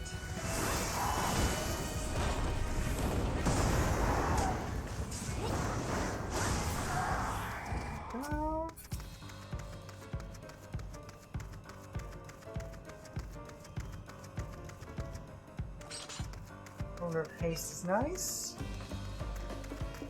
Basically using these first few floors to build up our pomander reserves.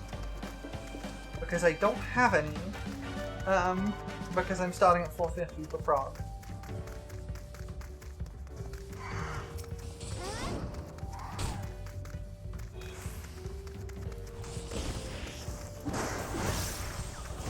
Fight. Not what I wanted to do, but it'll do.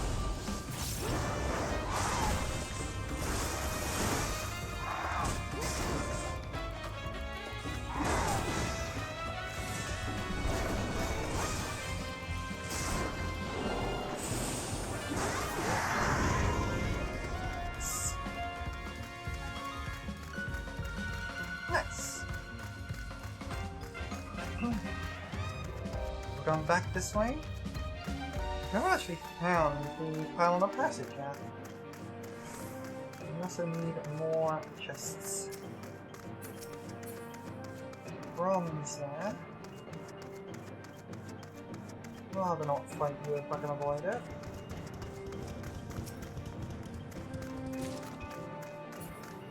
Ultra potion is okay.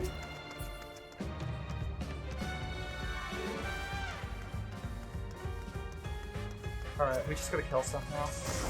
These bugs are not difficult. We'll kill them.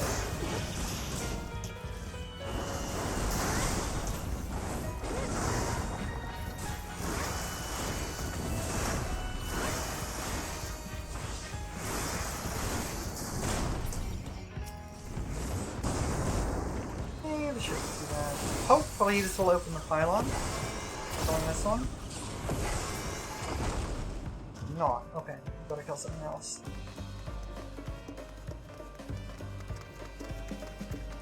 Oh, my auto heal's not working. Okay, that explains it. Oh, that's bad. That's bad. That's bad. Okay, well, we killed him. Whew. That explains why my health was going down. I didn't notice my auto heal wasn't working. And then I stood in a landmine.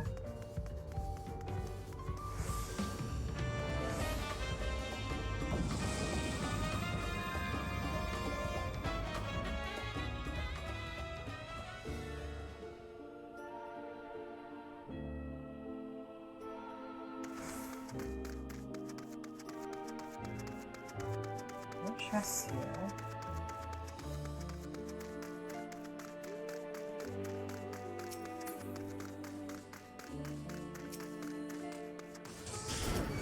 These are fine to do together.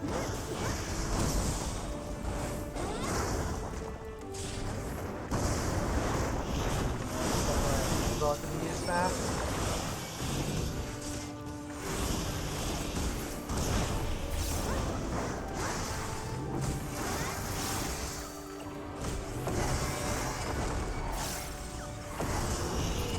Unfortunate.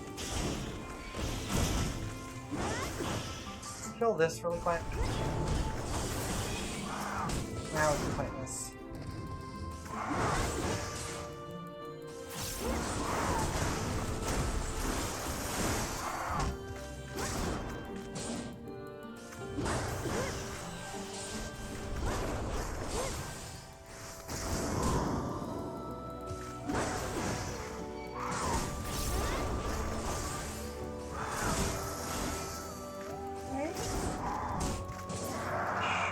Fine. Okay.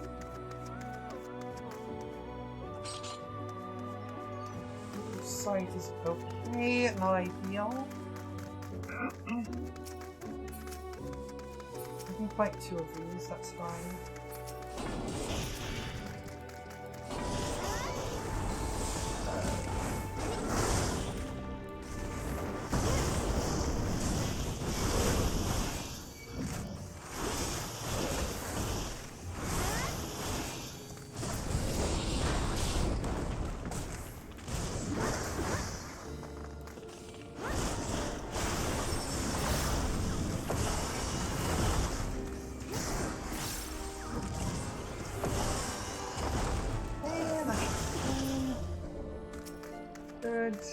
Now this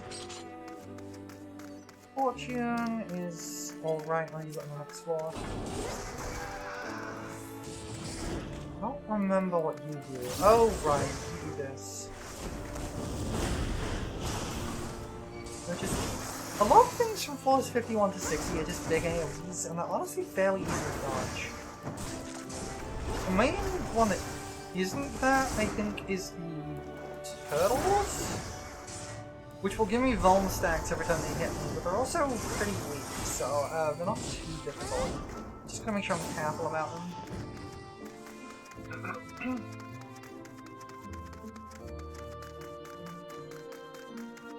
Use them running around the edge, by the way, is to avoid traps. I can. To avoid being hit by as many traps as I can. Hold in here. Not witching, excellent. Run to the middle there to avoid fighting stuff.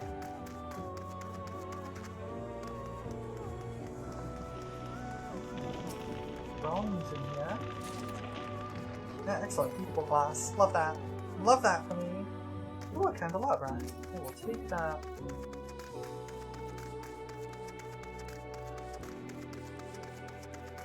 Just with silver, I do want more maze route. Can you get it? I'll make more incense. Black bomb is good. Candelabra. Thank you. Rapid recitation is great. Excellent.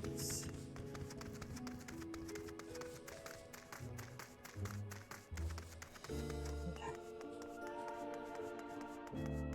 We'll fight these two.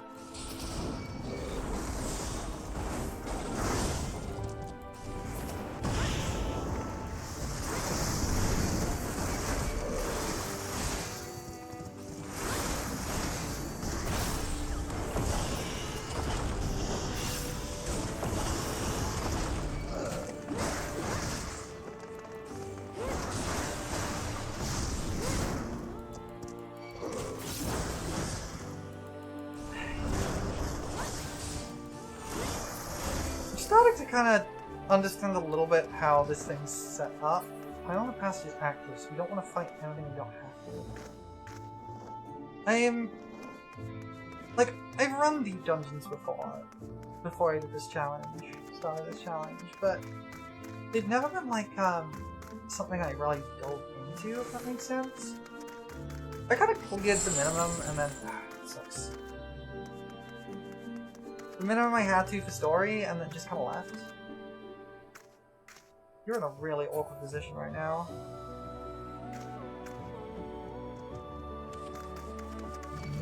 Damn it, I was hoping to avoid that. Eee, that's unpleasant.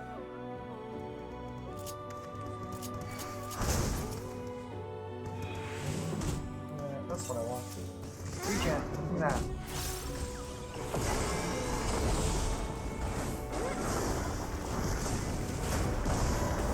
Remember where I put my potions. Okay. Now we can move on.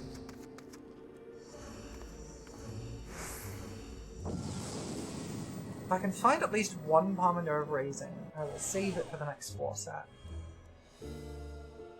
Not having one is rough.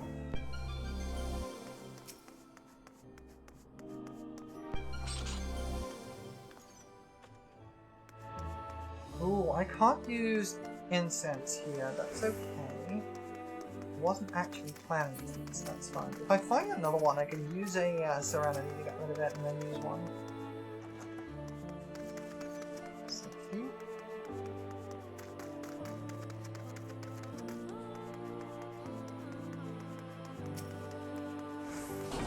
Fight you.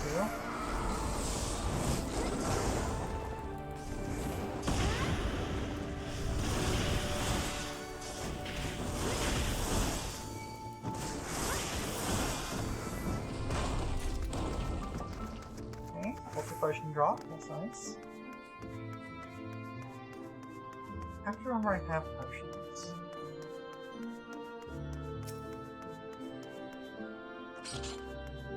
Alteration. What does that do again? Oh, Mimical Mandragora. Okay.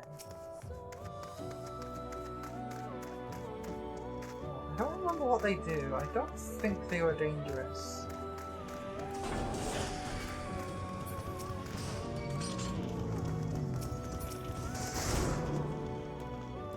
I think they did like a dash. And then like a dash back, maybe? I don't remember. I think they were particularly dangerous.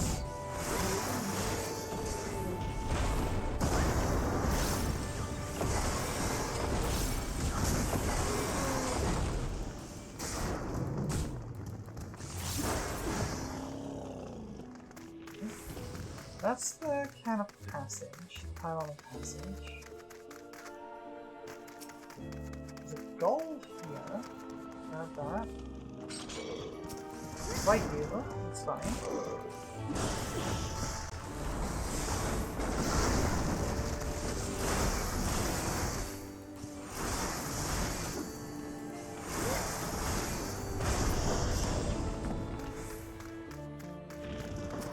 Oh, you dropped the thing. Right. A couple of ethical glasses, great. We found 4 of those now. That's always good. Doesn't help with the challenge. It's always nice. Get some loot. Right, you. We gotta fight some stuff. Because we gotta open the passage, the pylon and stuff. Might as well fight.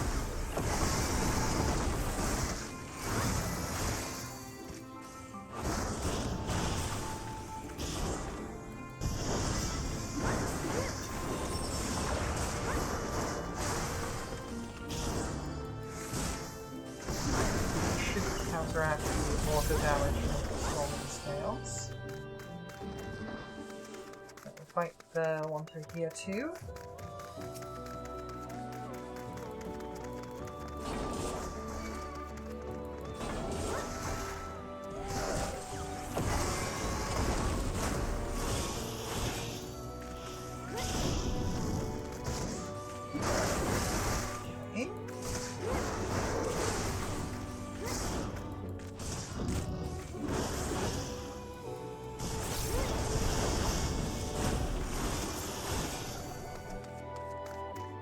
Still gonna fight more? That's fine.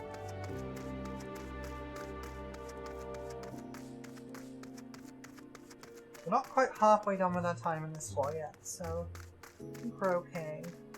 Especially because the boss tends to be a little bit shorter. Let's speed this up a little.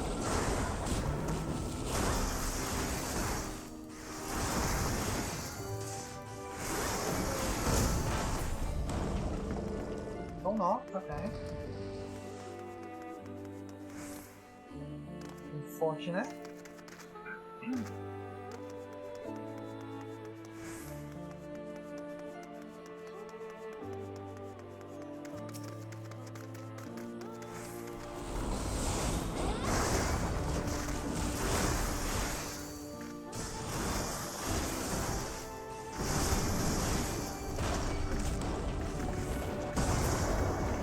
There we go. Okay. So now the pylon of passage is active. We can progress.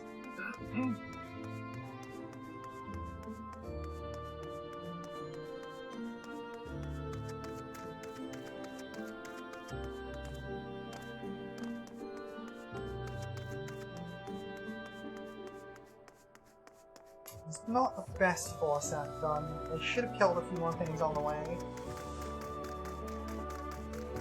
One thing I don't really have in my mind is like, what are the good targets for me? Because I know a lot of people who do these, like, pick out targets and specifically kill certain types of enemies. I'm not sure what the targets for me are. this floor set, because I just kind of can kill everything. Alright, what's in here? An explosion! Good to know.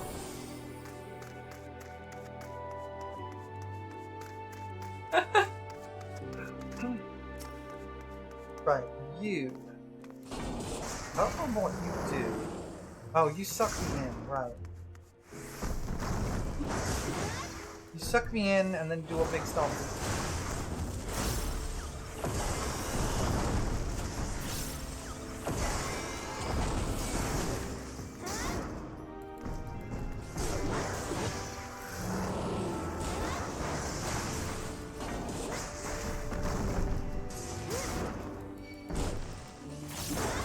You are an annoying one to fight alongside other enemies.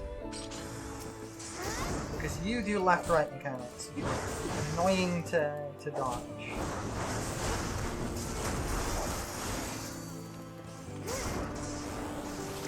You're up there. Very much avoid that. That hits hard.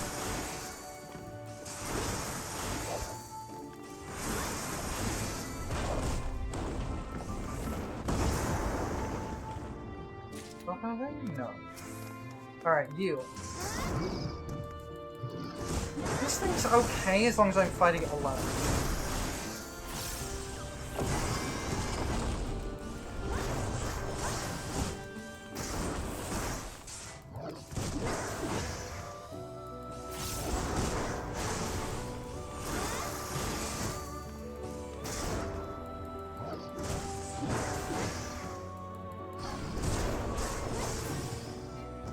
Actually do any of its interesting mechanics. You just hit it a bunch and then it died. You know what, that's okay. You are also once annoying to fight alongside other enemies. They're gonna get behind you.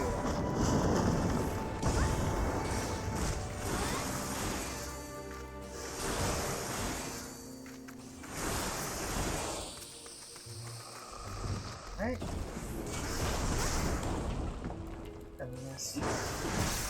That's fine. Behind you.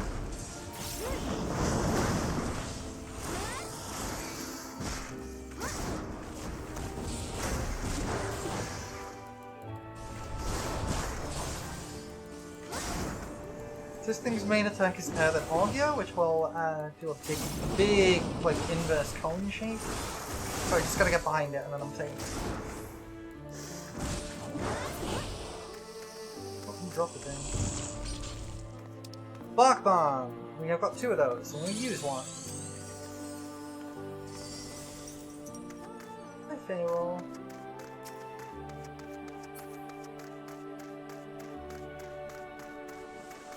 Go this way first. Okay, that's half our time.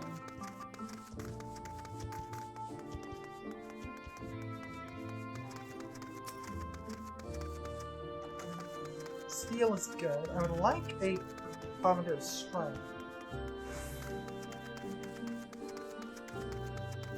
Strength would be good. For the boss, if nothing else. No pace. Okay, it's fine.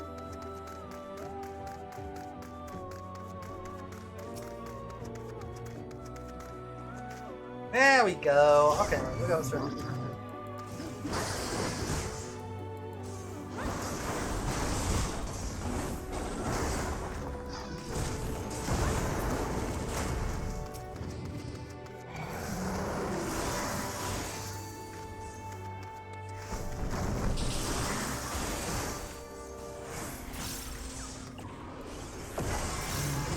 Avoid being hit by this? Oh, it's dead. Okay, well. I guess that's one way to avoid being hit by it. Kill it first. We'll kill you.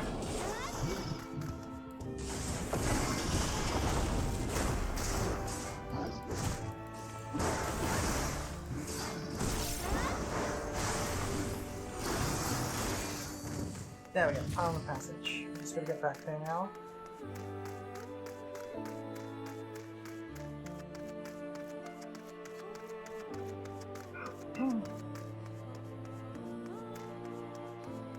think we're okay on time. I've taken a little bit longer than I normally do on this floor set. But I think that's okay.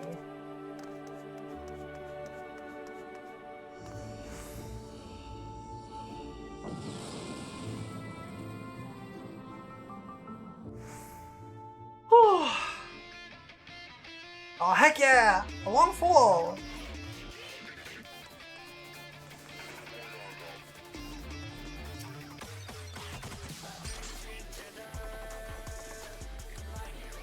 Okay, we gotta kill you.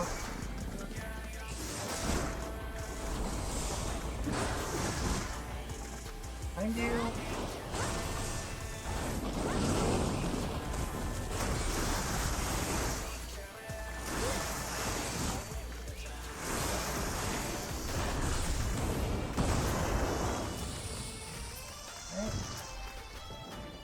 I remember these things being dangerous. I'm gonna avoid it. I don't remember what they do, but I remember them being dangerous.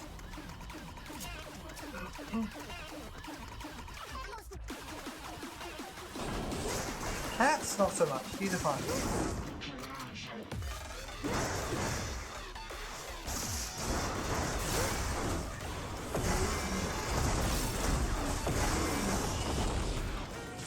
Let's keep an eye out for snakes though, because they can move between areas.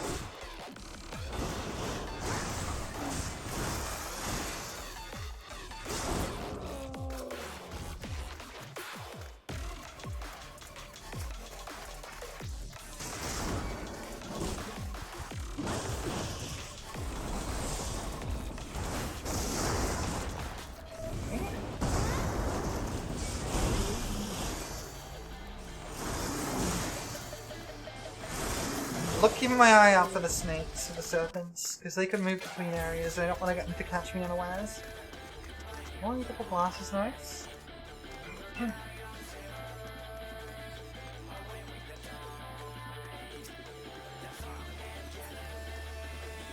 I actually going to follow this one so I can fight it?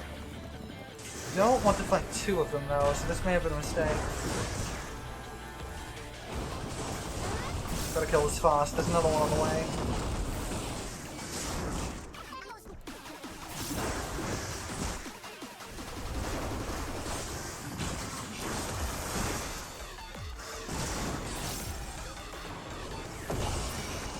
Okay, we're good. We got it just in time.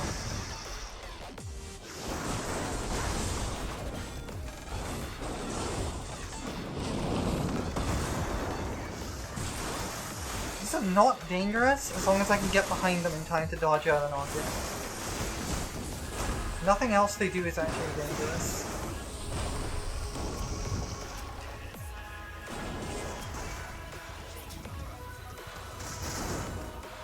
I want to fight these separately from the big one. The chicken? I don't know how to pronounce that.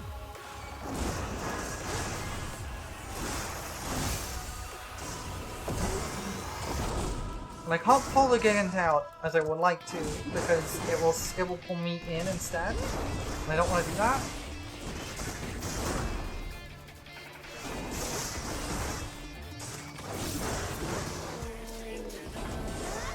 Can you come out here too?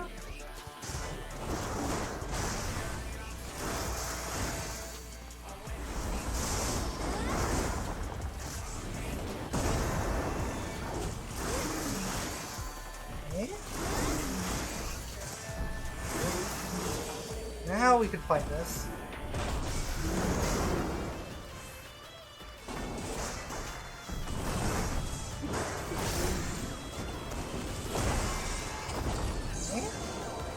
Oh, that's unfortunate. That's unfortunate.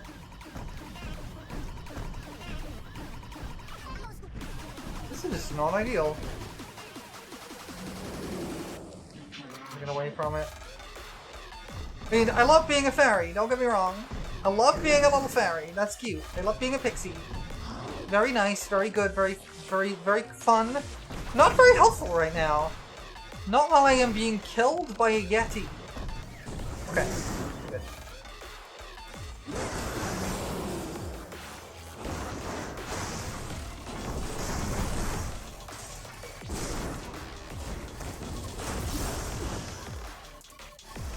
Ah! Yeah!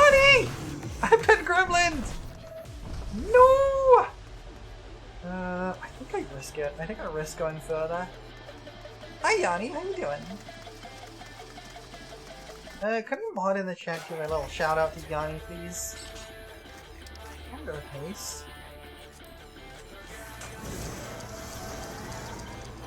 I don't know if we have any mods in the chat right now. I might have to do it myself. Oh, heck. No, that's bad. That's bad. That's bad. That's bad. That's bad. Ow! That is not what I wanted. Okay, I might have to resort. I might have to use this. I might have to resort to enrolling here.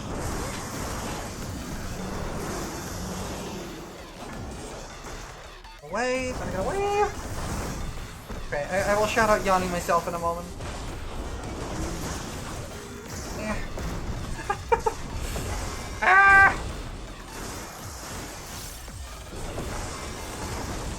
Did not go as planned!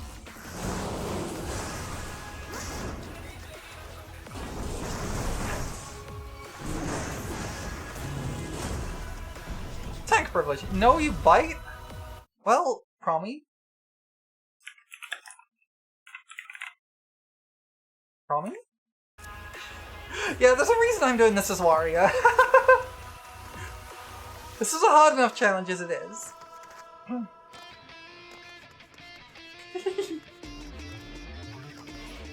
Get appreciated, nerd.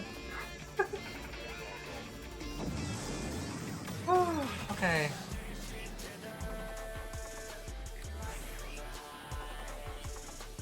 What floor are we on? It's 58. Okay, that's not too bad.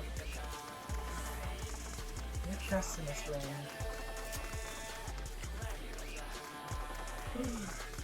This challenge is hard. Still don't remember what those do, and that scares me. I think these are okay. Warrior's not the only tank I have at this level. No, I have every tank available. But Warrior does make it easiest. Oh, heck! Right, that's what that is. Okay, I remember these now. It's probably worse for single target fights. Weirdly, you'd think, but it's not. It's mainly because it has so much self-heal. Paladin could kind of also do that, but... I mean, I could try another tank when we lose this run. I say when, not if, because I have no illusions. I'm not taking this all the way to 400. Purification's nice. We're still going for commanders. Strength is great. I'm gonna fight you. Get over here.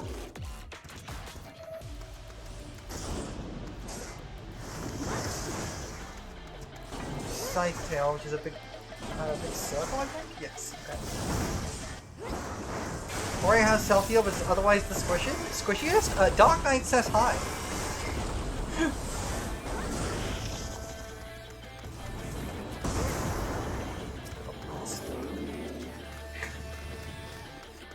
It's not so much about being squishy, it's more that stuff just hits real hard.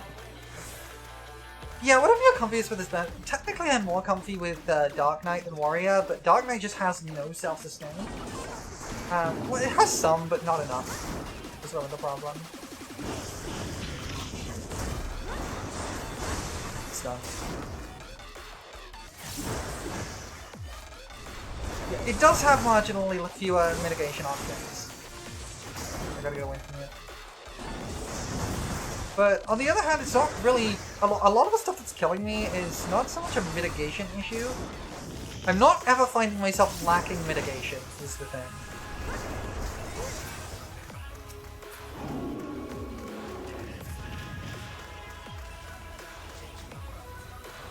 TBN is probably more useful than bloodletting? Almost certainly not, actually. Just because it can't restore health. I wish it could, because TBN is very, very fun. But it does not restore health. Now, granted, I think Living Dead, with the changes they made in early Endwalker, is one of the best involves in the game. I have to kill these. I have to kill one of these. I don't remember what these do, but I gotta kill one. Right, you do the confuse. I do not want to fight multiple of these at once.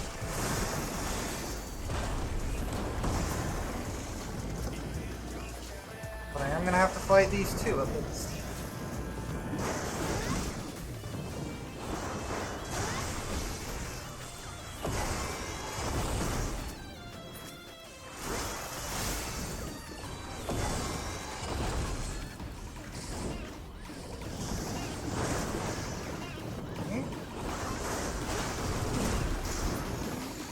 Oh, now that one's facing away. Okay, I guess I'll fight all three.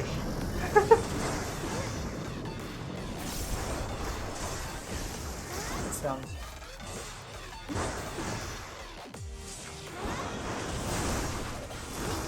Maybe spinners get away, I think. Yes, okay. These are definitely one of the more dangerous enemies in this floor. These are definitely one of the more dangerous ones on this floor set.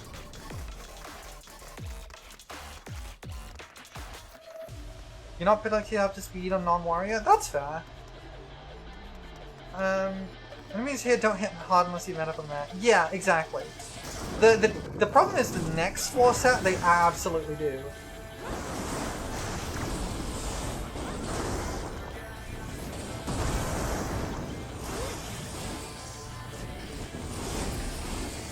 It does give you some leeway being able to survive a messed up mech.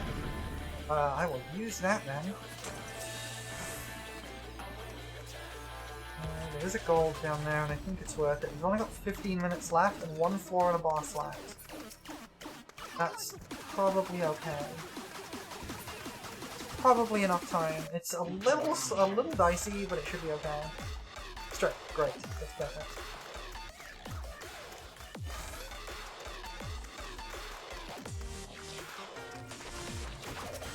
These things do at least die fairly fast. Let's pull you over here. You're up.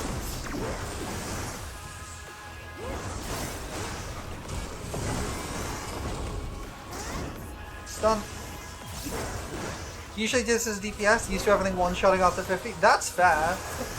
I tried this as a DPS, but I'm not good enough, I don't think. I didn't have everything at plus 99.99 admittedly, so I was dying to stuff way earlier. I tried it as Samurai? Was it Reaper? It was Reaper, I think. I tried it as Reaper. Okay, I gotta kill something else. We'll kill you. One of these two. You, probably. You're closer. Come fight me.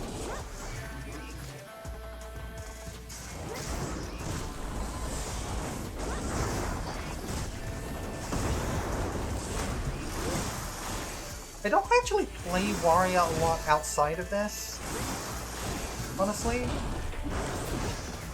There we go, okay. I usually main Bard in this game, for like, high-end content, and I usually play Dark Knight when I just want a quick queue. And I can play most classes. I haven't leveled them up in Dawn Trail yet, most of them, but I can play them. I know how to. I just haven't. I kind of fell off the game a little bit in Dawn Trail. That's annoying, and I think is worth Serenity. Ooh, that is nasty. Wait a second, let me just snooze that. Okay, what we're going to do with this is a nasty setup, so we're going to pull one of them over here and let the other one go past. Oh, it's 3? It's 4?!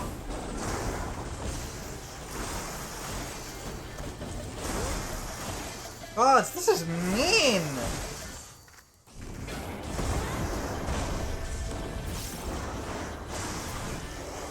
Okay, we're going to kill this one.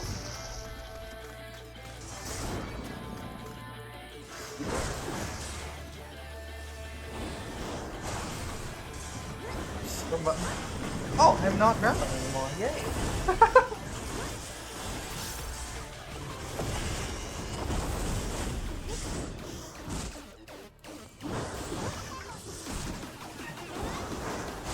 behind you. I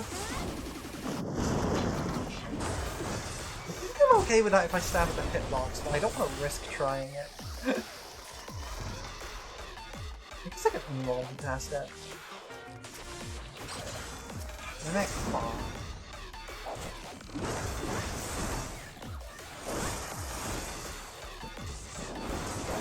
Put on your crossbars.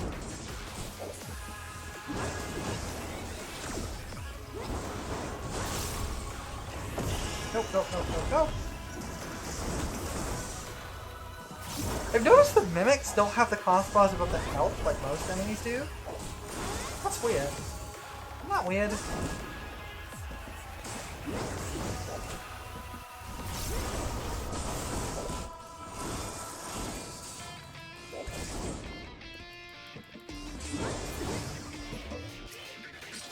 I wonder if witching is nice.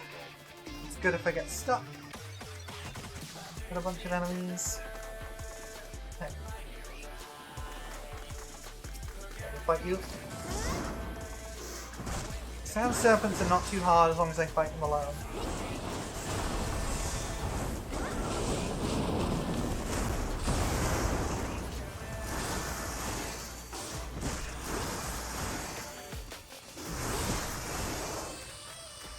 Passage is activated, that's good. If I can find the pile in a passage, I just have to go for it, I think.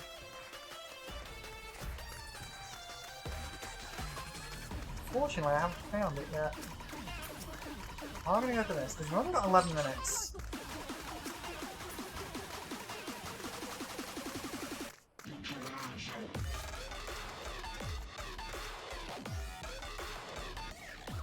It's not here.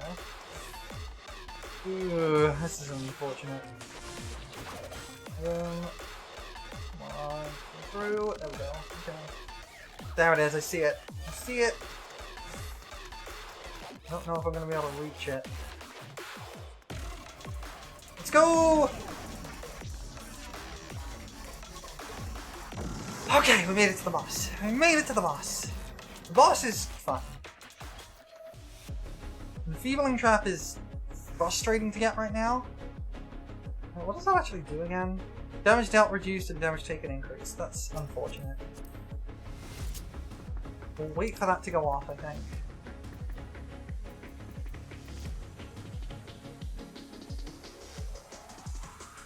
It's only 30 seconds. I can't snooze the ad anymore, but hopefully we'll be able to get through the boss before the ads go off, and then I can actually take a break. 10 minutes left. Alright, we got this. Crap.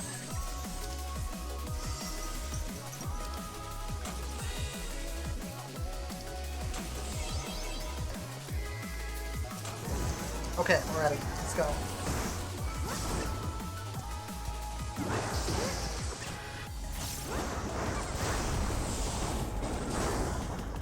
Side.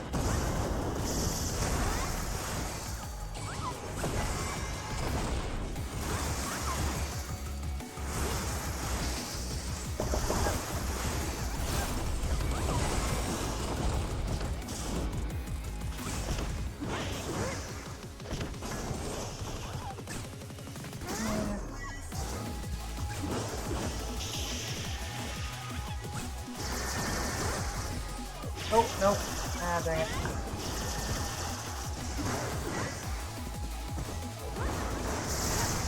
I think this is the last enemy you tried fighting and didn't beat. This one's not too bad, honestly.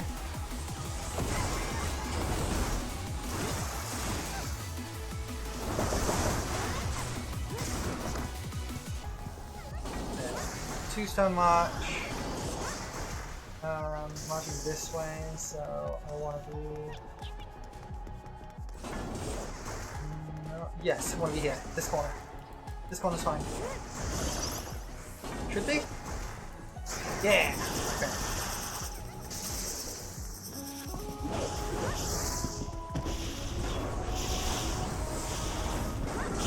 Mistake.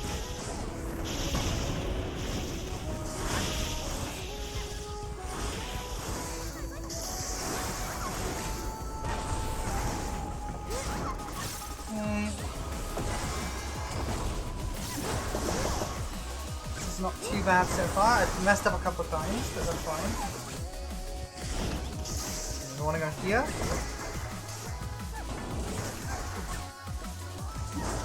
No, we want to go here.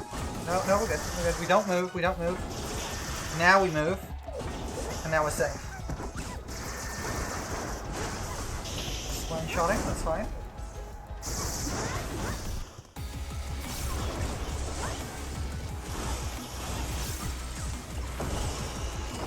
I'm helped by having the incense here. You didn't understand something, then it therefore imploded violently. Yeah. Okay, one stone march. Which direction? That way. Okay, so we want to be right here. Right here, safe.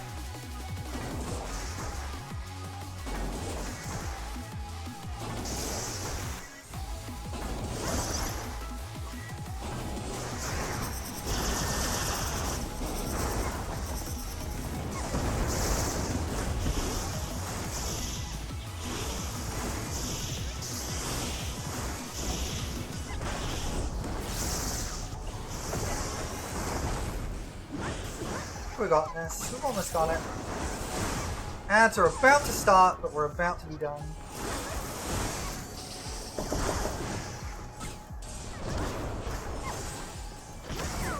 And there it is. Okay! We did it. You messed up this guy a lot for a while. A lot of people had trouble with him. I'm surprised at that, honestly. This guy felt genuinely fairly easy to me. Especially compared to the floor 50 boss. This is the exit, so we are going to take the exit. And we are going to have... Part of it was seeing it for the first time, but someone giving less than helpful callouts. Yeah, less than helpful callouts don't help. I just kind of trusted my gut and my knowledge of how this game works and mechanics, and I took a few Vuln stacks on my first attempt, but I did manage to beat it. Alright, we have now got back to where we were at the beginning. I'm going to take a short break while the ad runs, so get myself some tea and such. We should all do the same. Okay, and when I get back, we'll continue in. Ah, fair enough. I'll see you all soon.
buddy. Welcome back. Alright. Made it back to the hell floor. Alright, so as I said, I do have all the tanks at level 100, I think. I think I have all of them at 100. Yes, I do. Dark Knight is my usual go-to tank. But it doesn't have a lot in the way of self-heal, and self-heal can be very useful for things like landmines, like emergency self-heal. Which is why I went with Warrior. And I think Warrior is the right choice at the moment. But we can try a different tank as and when this run fails. Oh, actually, I should check out the, I have 50 of those. No, that's the Accursed Horde, which we didn't find any of. It's you. I am one away! I'm one away! I have the Sinviva already. These are the first light relics. I have that already. I've used. I'm one away from being able to buy the tea drinking emote. I need it. I need it. Alright. Let's give floor 61 another go. Let's try not to die at the first group of enemies this time. Because that's happened twice now. First of all, chest over here. I didn't manage to find a Commander of Raising, which is a shame. Right, I have to be cautious because there are invisible chameleons, and there probably is one here. Don't know what the cliff walls do.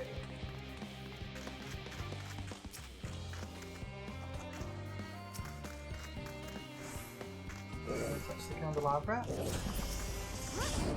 I guess we're fighting a cliff wall. Okay, good to know. Oops, not what I wanted to do, never mind.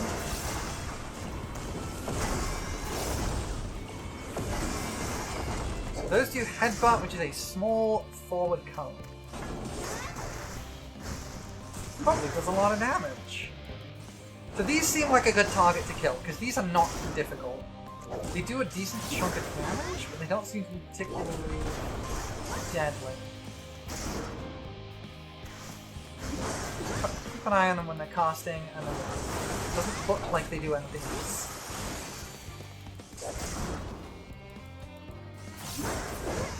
So if these are decent kill candidates, we should kill this one too.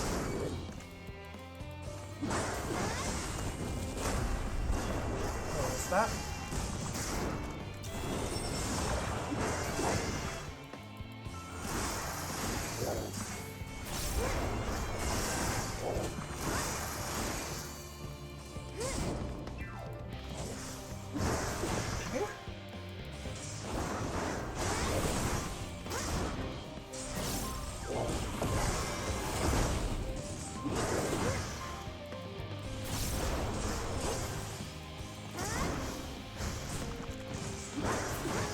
Those are good kill candidates.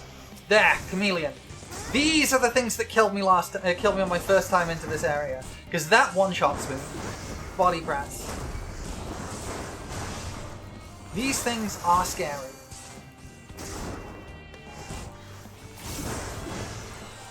Wow, they do so much damage. Oh, I'm dead. I'm dead. Oh, I'm not dead. I'm not dead. I got Hongang off. Ah! These things are so scary!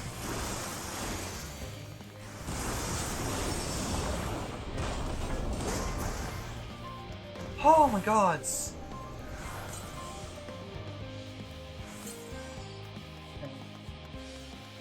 Whew.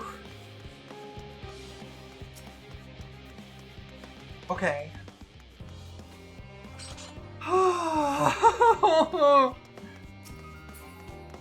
If I'm careful, I can see them before they aggro.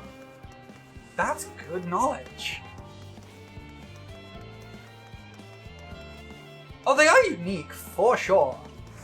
They're so scary, though. Under sight. I will take that. Now I can see the map on the tracks. Oh gods, there's two of them.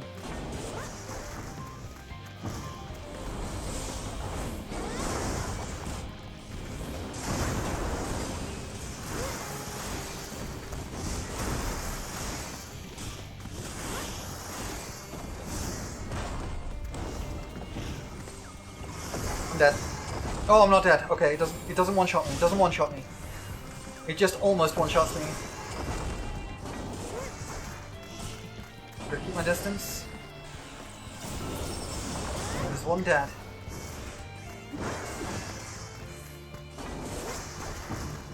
Oh, these are so scary!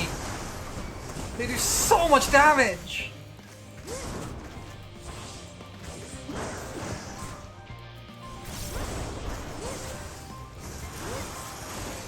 Get stunned.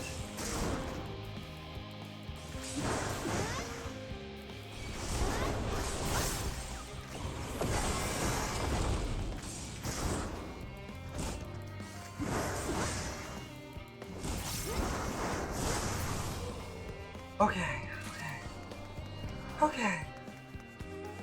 Oh, that's so scary. Back at you, checking on foods? No worries. I saw some foods.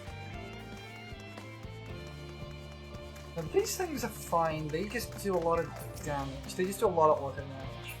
Those are fine kill targets. The chameleons I just want to avoid at all costs, basically. If I could possibly avoid them, I should. Under a fortune? Sure.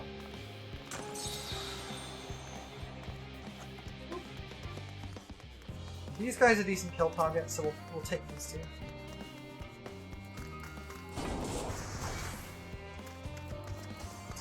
There is a chameleon there.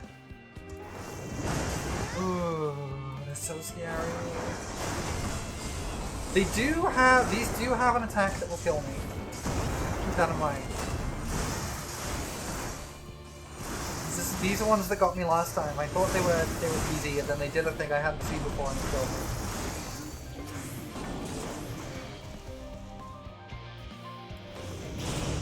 I do know that this floor doesn't seem to have any. This floor doesn't seem to have any wandering enemies, which is nice. I suppose the chameleons take place of that, the ones that will jump you.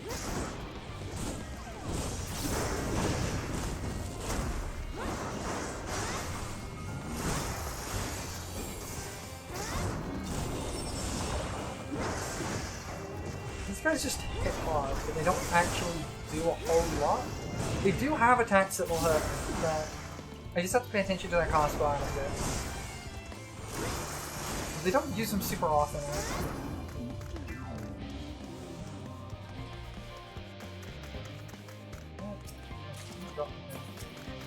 Alright. Move. That's good.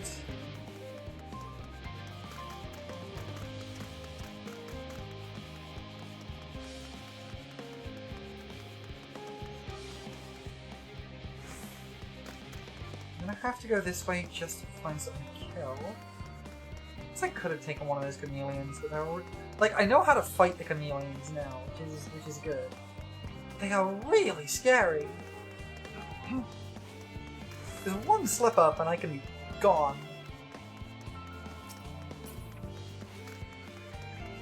There's a silver here. Ugh. That's what I was worried about. That will kill me. Yep. Ah! Damn it! Damn it! Ah, this floor's so hard!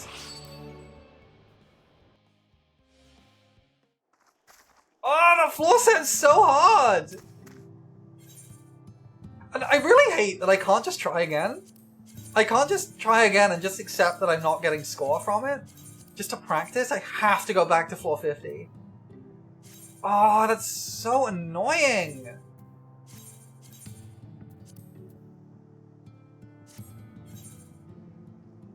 Oh, that's so frustrating! Floor 60 is so hard! I guess we're going back to floor 50 again.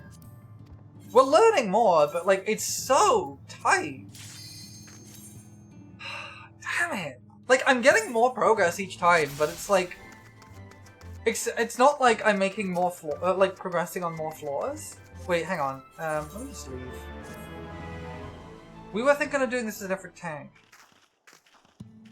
You were gonna make a Paladin joke about hologram, but it was on cooldown.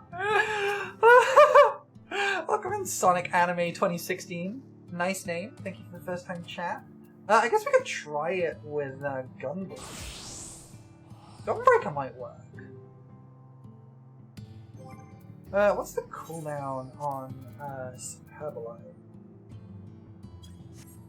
This one's super generous with checkpoints compared to the others. Yeah, it is. We'll try it with Gunbreaker.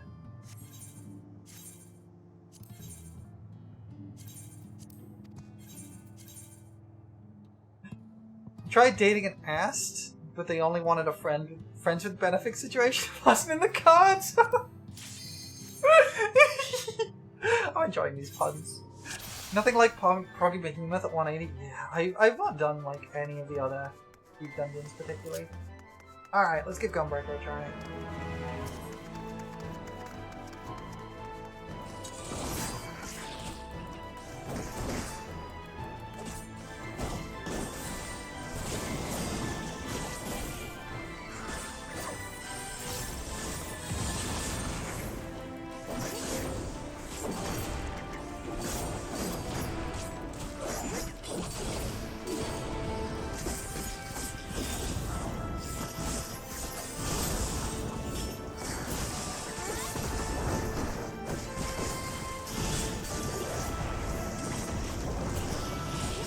This is already going some kind of way.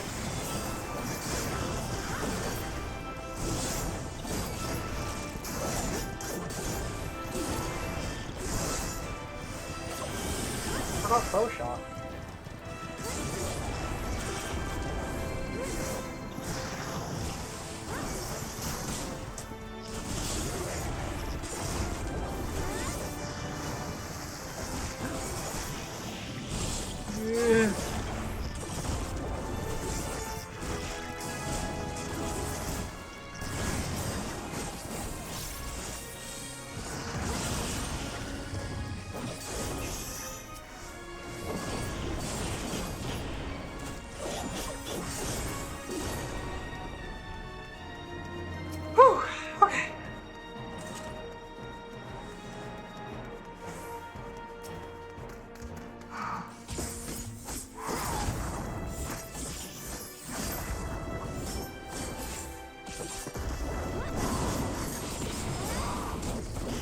I need to look at the potencies for Gunbreaker because I'm not entirely sure what the best options are in any given moment.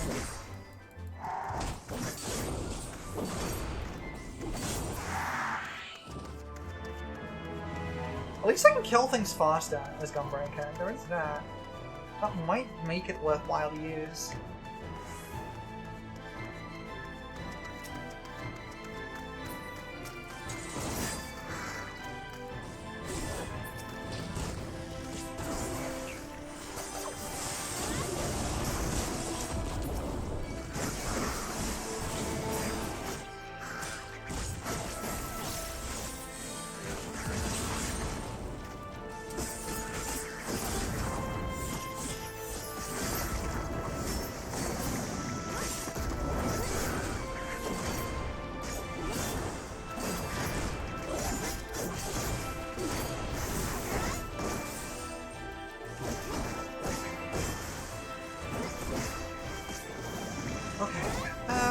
We just gotta keep going with this and we'll get there eventually.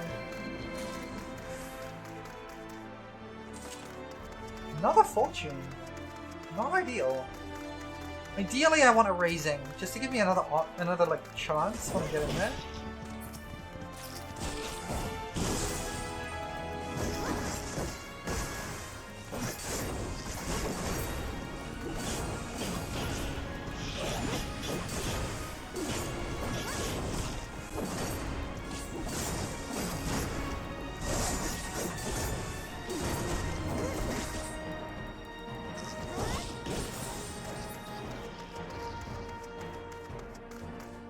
trying to avoid killing stuff. I missed a candelabra? Okay. I'll have to go back and grab that before we move on. There's a silver here. Silver is worth it.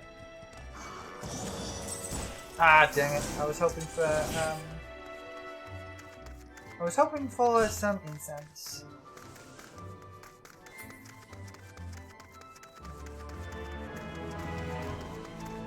I'm ignoring the enemies I'm aggro because they're not any danger. I just want to grab the candelabra over here.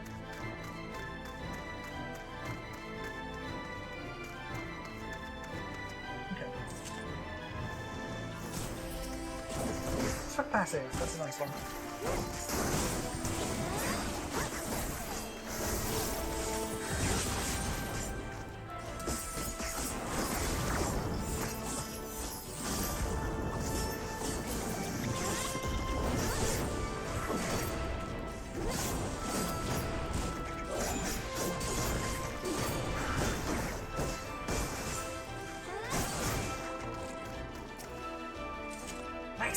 Okay, we got some incense. That's good. That's a good shot. That's a good start. Incense, great. Great. Absolutely great to get some incense. So,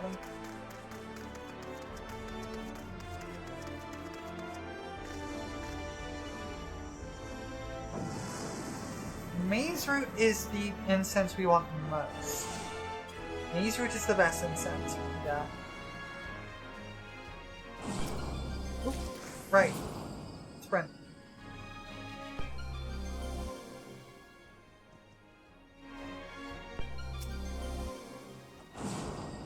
Owner of operations. Fine. Profit. Strength is good. We'll let that aggro me, that's fine.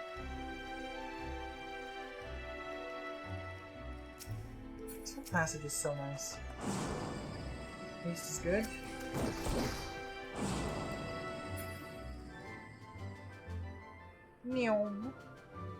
I do love the animations for like mega sprints. It's so cute.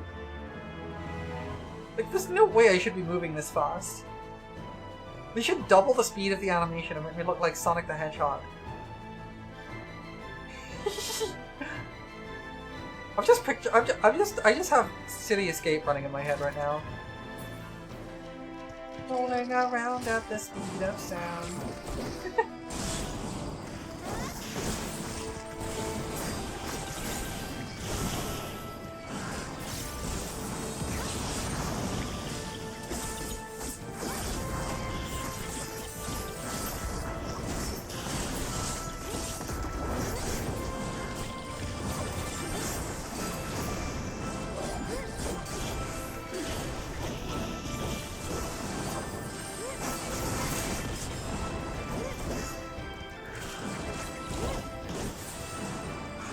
Three enemies on me. I thought I only have the two, so... Oh, now I have two. Pretty sure it's a gain on three. Pretty sure my enemies are a gain on three.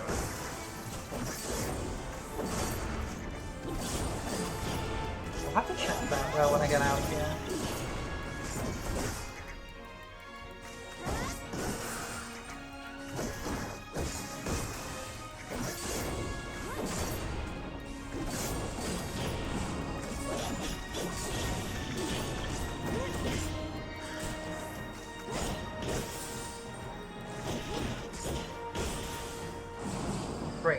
Pass is activated. Zoom in.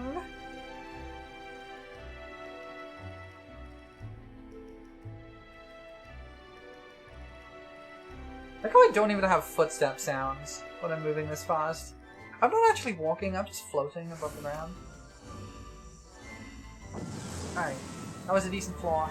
That was quick. Nice and quick.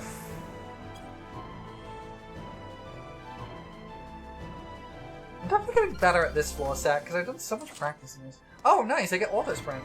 I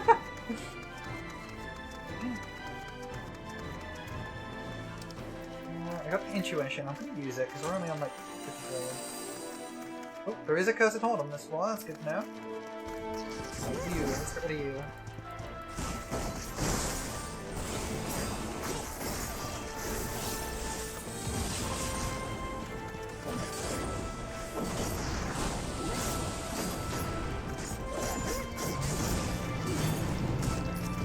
me for whom you fight.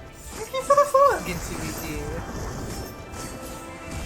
Friend of yours showed me a stream get followed. Well, thank you. I appreciate that a lot. Just doing some... trying to learn Pilgrim's Traverse solo.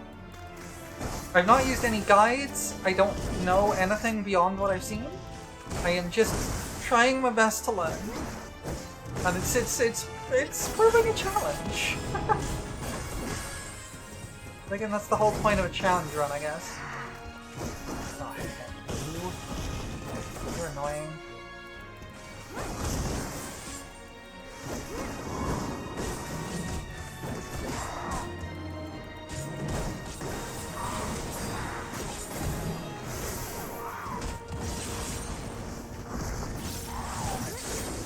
Mine's just more fun here for sure. It's been a lot of fun, but it's been really tough. Okay. Using walkthrough kills the enjoyment? It can do. I think sometimes it is worth it to just kind of know what you're getting into. But I've kind of been enjoying kind of like learning stuff, but... Hey. Hold on, there's a chest. It has been very brutal. I've now made it to 461 3 times, and I have not made it past 461. Number of fortune. Okay, that's fine, I guess. Is a cursed horde on this floor? I need to remember that.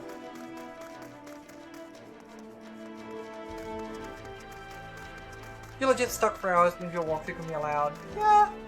Yeah, like I don't have a problem using a walkthrough. I tend to avoid them if I feel like I'm getting enjoyment from not knowing what's happening. But there's a lot of games where like the choices and things that you can do are very esoteric. And so like knowing the consequences of stuff ahead of time is sometimes like games with like moral choices and things, sometimes I'd like to know what the consequences of my actions are gonna be beforehand. Just because I care too much. Like the Psycho Mantis fight in the old days. Like, a good example, I think, is when I played Celeste for the first time.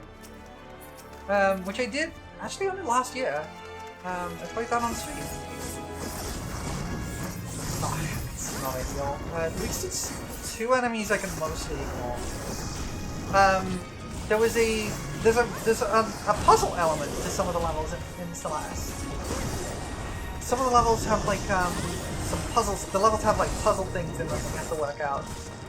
And I tried very hard to kind of like work those out without guides. I asked for help in one specific element of one, which was just in remembering a pattern from an earlier level, because my memory sucks.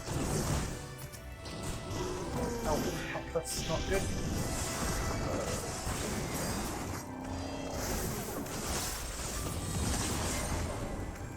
Oh, I killed it. Okay.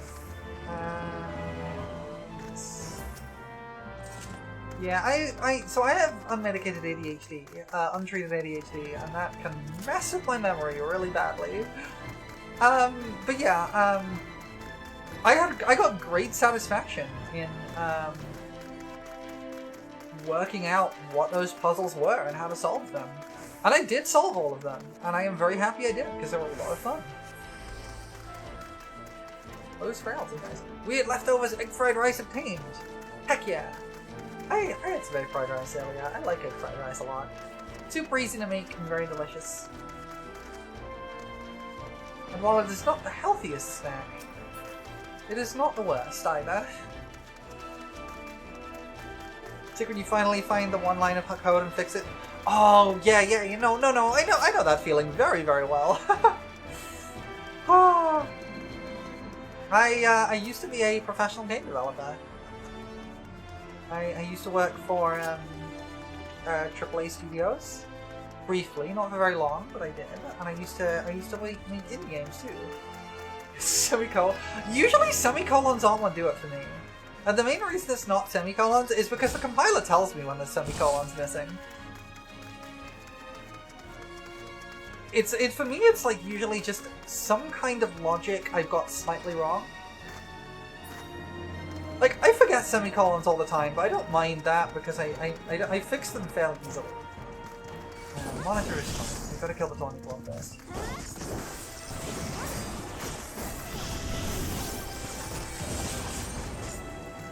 Roll your tail screw.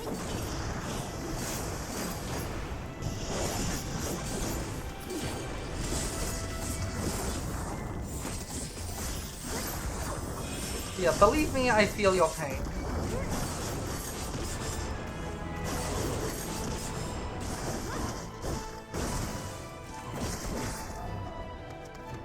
Would you like me to rat out who said yes to you? That is up to you! It's fun teasing her. Oh, Hazel! I love Hazel! You're right, it is fun teasing her.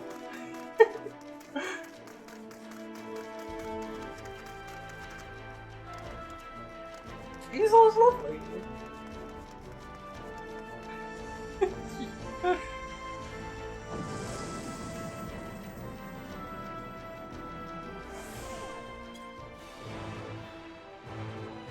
Luck or review for an upcoming interview. I hope the interview goes well. Make sure you get prepared best you can, and I really hope it goes well. It was great talking. It's been nice having you here, and feel free to lurk. I love lurkers. Lurkers are lovely. So. Yay, pets! Thank you for the pets. Welcome back, Nika. I made it to floor 60 again and then lost. I don't want to fight too 24.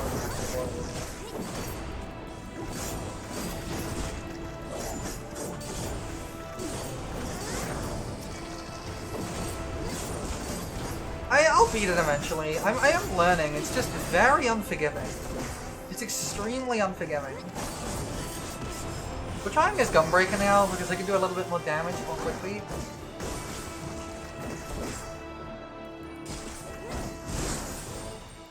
Oh, hang on, I realized something. I need to, hold on, I gotta set my potions up. Where are they? Tutorials, Ultra Potions.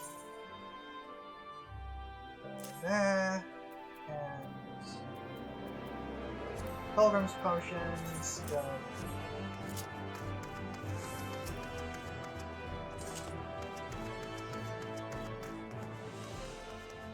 I'm not sure why. That's my least favorite set too. I see. I'll get it. I'll get it eventually.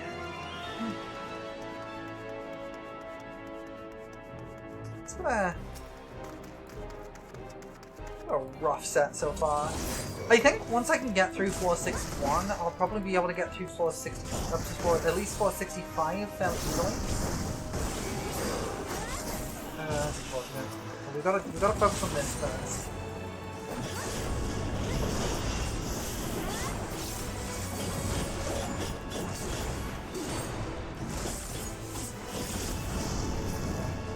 Oh, well. Okay. I wasn't expecting him to die that quickly somehow. I'm too used to warrior damage, I guess.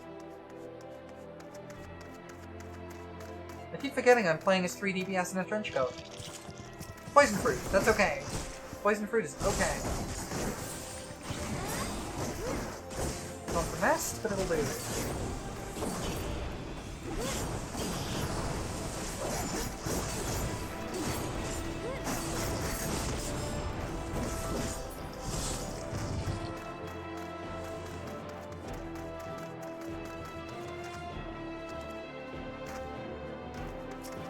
We want this, because I gotta build up my palm in the library. Strength is good. Set away quickly.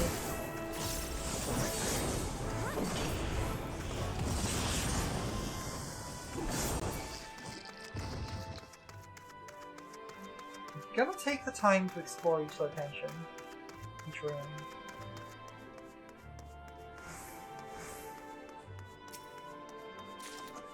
Thanks. I think I have enough for the tea amount now. Because like I say, the important thing here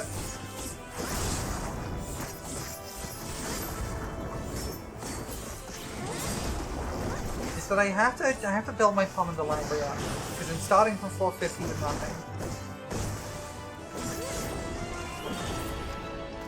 The ideal would be to find a Pomander of Raising, which would let me take a death when we get to 460. Yes, okay. That will help immensely, I think. It just gives me a little leeway.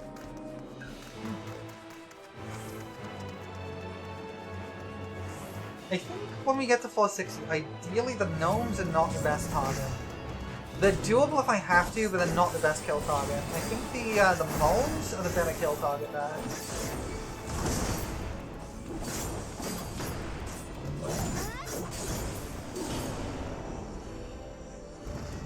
So I think the gnomes have killed me twice now. Because they're fine unless they do their thing, and their thing is a very short cast time that will one-shot me, because there's about 220,000 damage. Items unavailable, I hate that. Alright, we're not going to be using any anyway.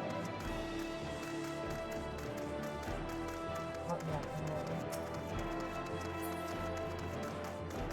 55. We're actually ahead of schedule a little bit. Witching is good, that's great actually. It'll help us if we get stuck with a Bark Bomb incense, that's okay. Witching will help if we get stuck with a luring trap. Especially on the later floors.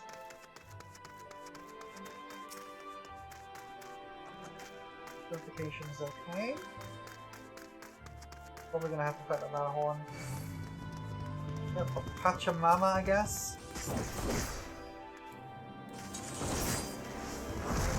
Leek instead of onion and egg fried rice is weird. It tastes slightly weird, but it works. I can see it working. I mean, it's still Italian, so like it'll work mostly the same. But I don't... it doesn't surprise me that it tastes a little bit strange.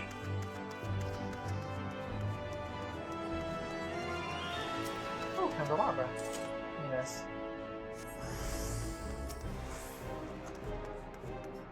Yeah, let's go! We got a raising! Finally dicing Leek is harder? True. I really like Leek. Leek is really nice. Leek is tasty. It's yum.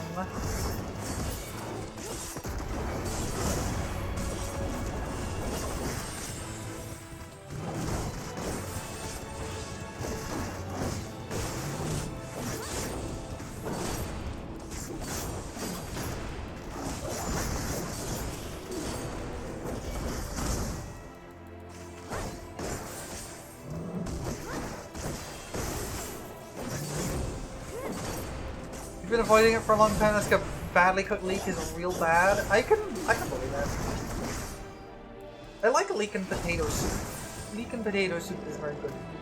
Actually, I realize I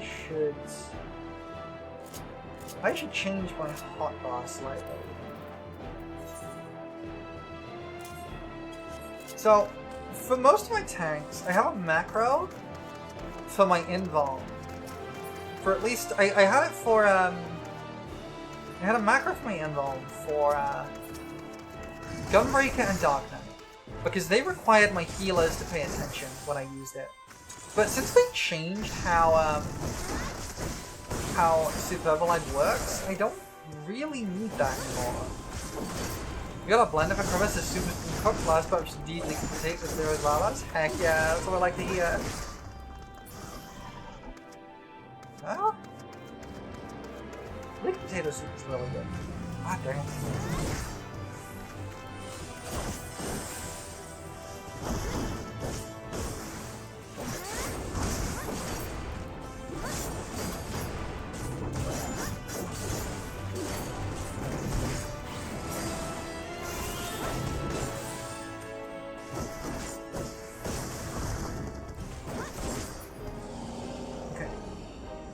On to 456, with about 6 minutes ahead of schedule. That's good.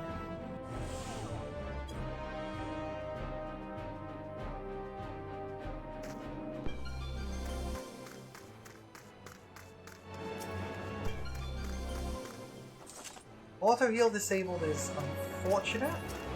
Alright, we gotta deal with these guys now.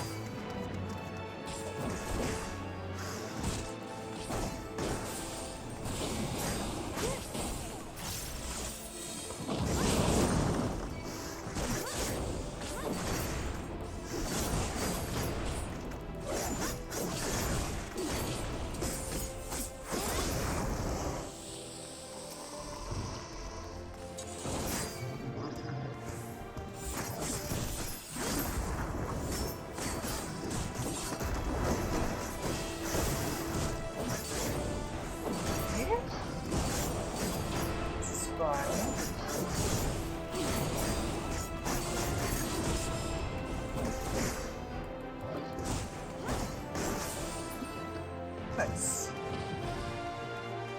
Silver. Okay, what do we got? Explosion? No, okay. Have you ever used Leap before? If it's done well, it's real nice. It's basically like a different onion. Ah, it's unfortunate. No, no, no, no, no. You need to get stunned.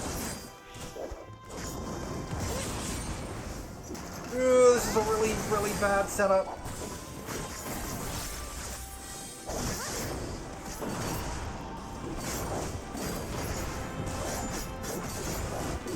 I need to kill this mimic now. Okay, mimic's dead. That's good.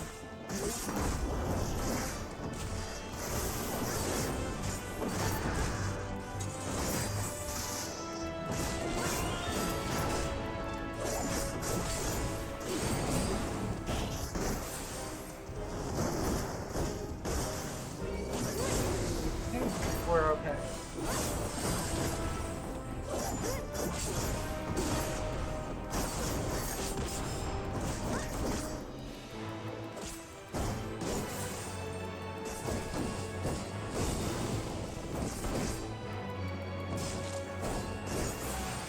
Alright.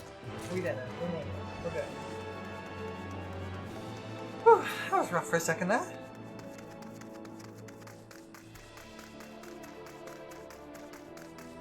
This way.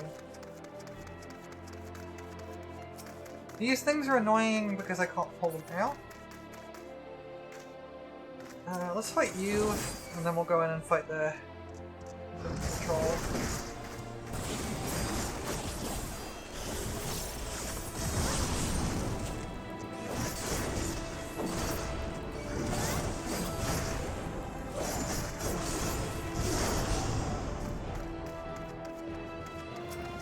Actually, we'll pull you.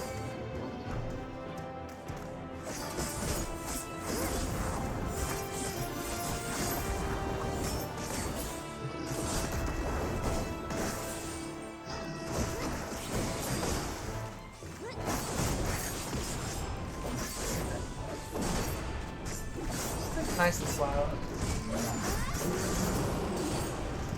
Damn it. I was hoping to avoid having to fight you at all, but too late, I guess.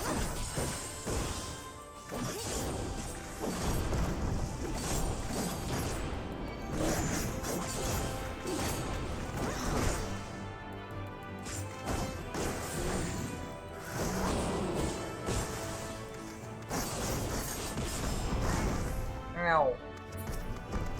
Wow, I just healed all my health back, huh?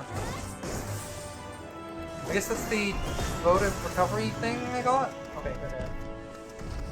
Okay, we do want to explore this floor a little, because I need more pommenders.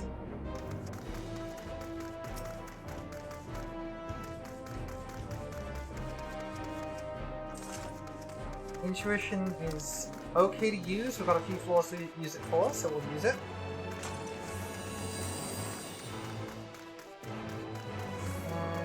And we're a little ahead of schedule, so we're going to go this way and see what's down the other path. I try to schedule it so I finish floor 55 around halfway, when my time is around halfway done. My time is not yet halfway done, because I gotta keep an eye on instance timer.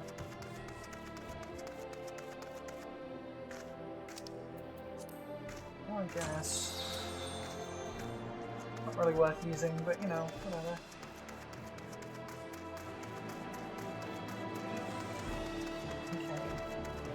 should be able to move on now. And that will take us into floor 7.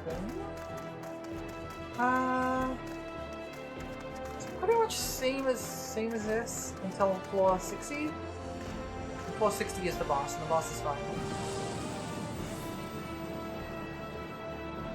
Alright.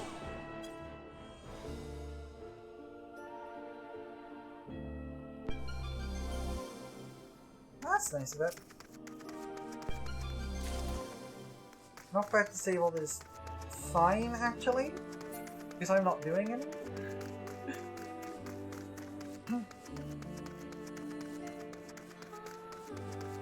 This is not a good layout. Look at you, get over here. I don't like fighting you, but I have to.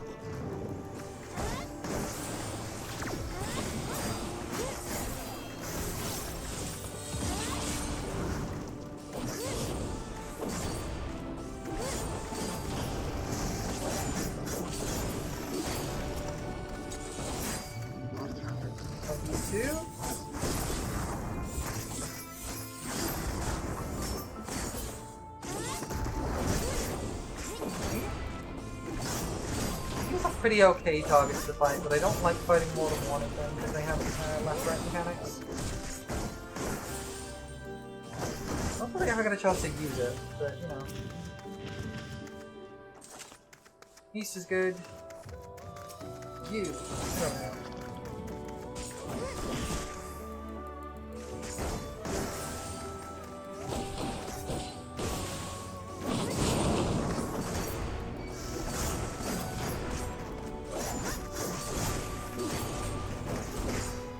Finished my thought a minute ago. For 2 of my tanks, because they require the healers to act.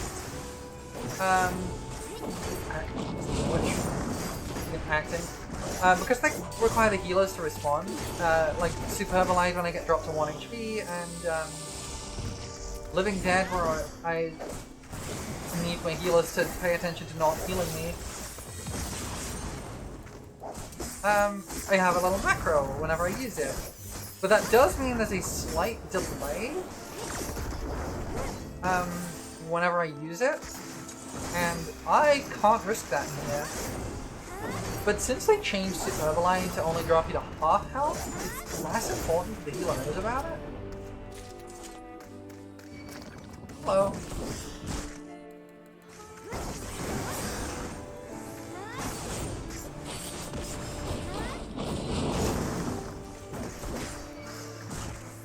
So I just needed to take it off my bar and swap it for the regular Super Herbalized.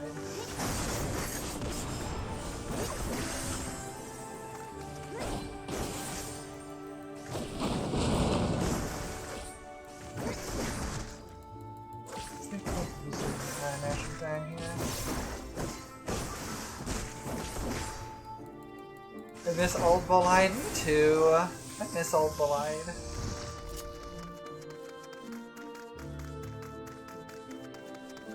I don't miss Old Living Dead. I don't miss Old Living Dead.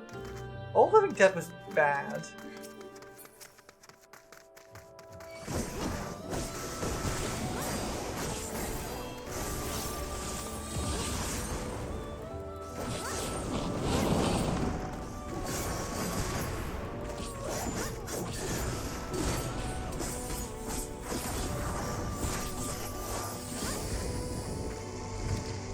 Oh, excellent. Sure.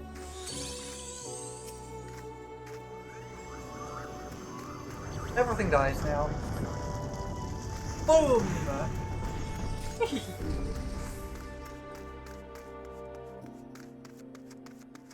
Lalafell. That's so good. They're my buddy and I love them and I would smooch them. Oh! There's an odd. Right, I forgot about that.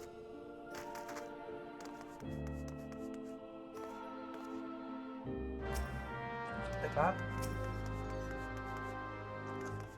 Yeah, Pongo Strength, very nice. I would love to get another Steel. And I will save my raising for floor 61.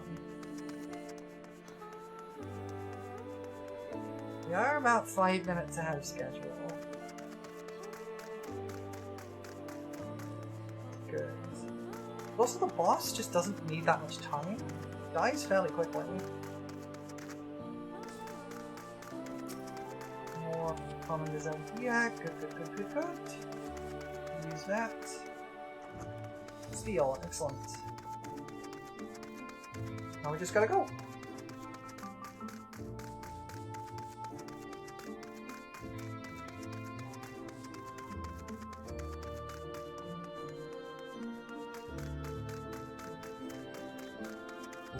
Gunbreaker is working out pretty well, actually. Gunbreaker is working out reasonably well. I do when I'm out of here, I need to not forget to check my potencies so I can tell when my AoEs should be used. Because I learned the potency gains on Warrior, where the AoEs are gained on 3 with the exception of I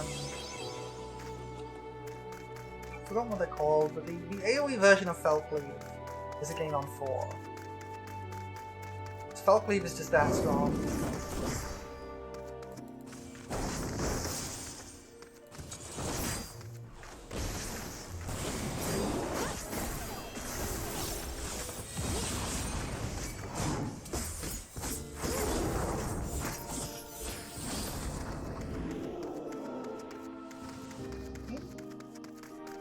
Snake. You're coming this way, that's fine.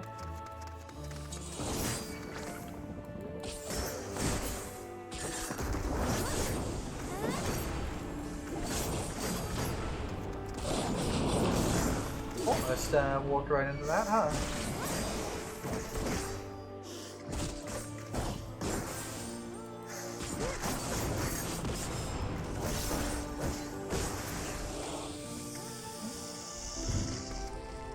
Definitely don't want to fight all of these 3, so we'll pull this one over here and fight this separately.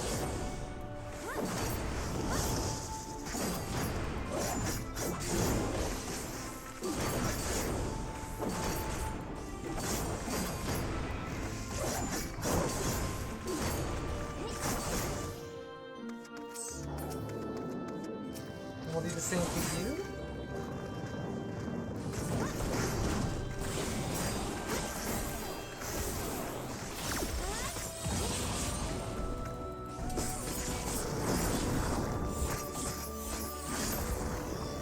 Nice. Okay. Now we can find you. Oh.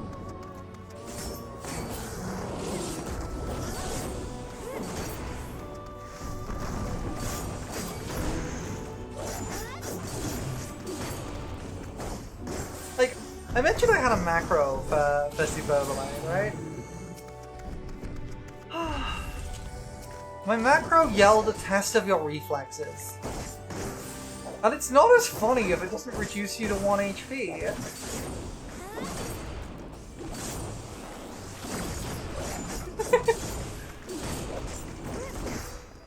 I also have a variant of that, which used Superblade, and then would wait 1 second, and then status off Superblade. But that really was a test of your reflexes. I only used that one with friends, because I am a menace and I cause problems on purpose.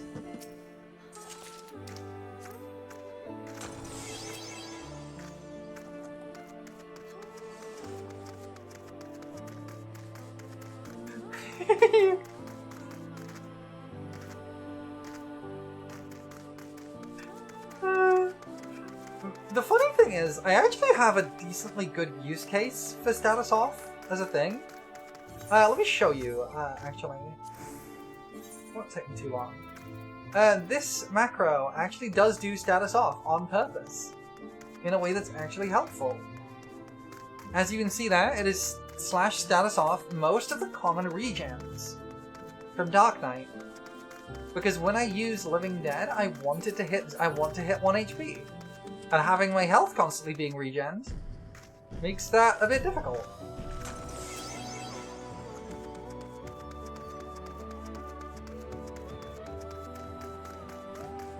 So there are use cases for status off, but they're very niche.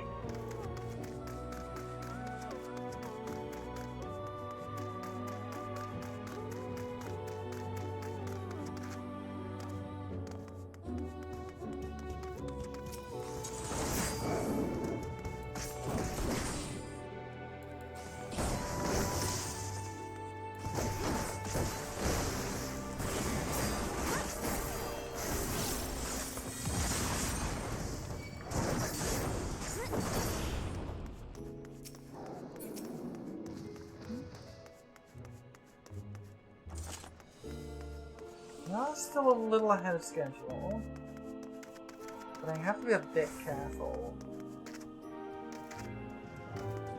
Because it's about 6 minutes per floor.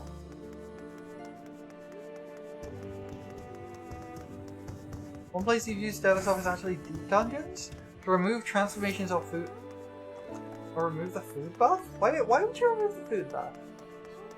I'm curious. Why is that a thing?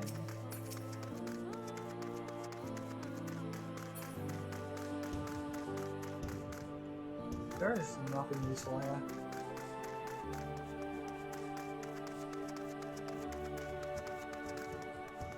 You had someone in your free company trying to test your reflexes while you're in a VC. You said no and revived them instead? Use it to remove it from Behemoth to make it easier to heal through his later mechs. Interesting.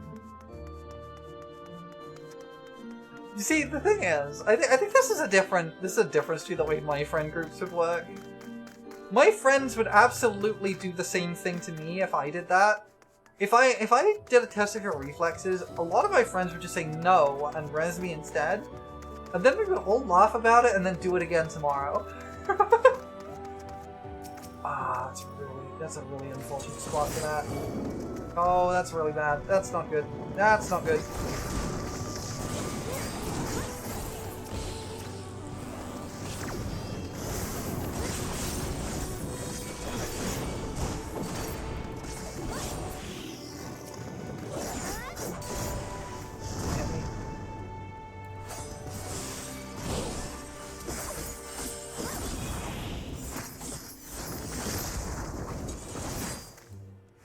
Oh, Master of Levin is getting in.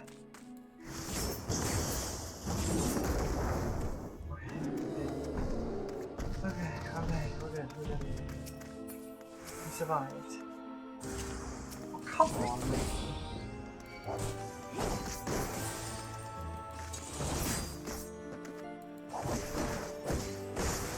Your break game.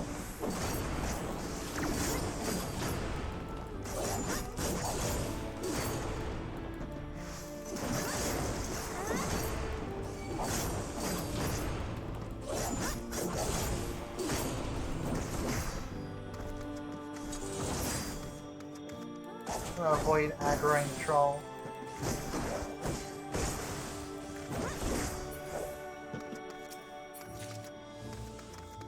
Fine, we're fine. Okay. We're good. We just gotta go now. Still ahead of schedule just, and unfortunately I cannot snooze these ads, so they are just gonna have to run. I apologize.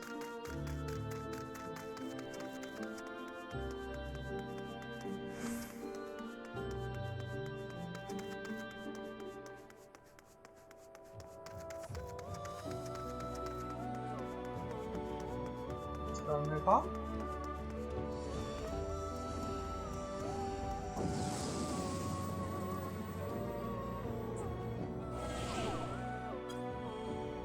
Set you up.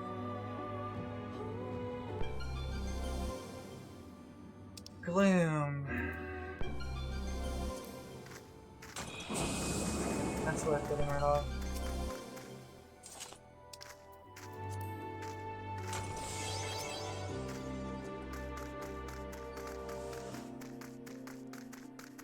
This is our last floor before the boss. If we can leave ourselves around 10 minutes for the boss, I think we're good. So we've got about 6 minutes to do this floor. You are a perfectly fine enemy to fight, so let's fight you.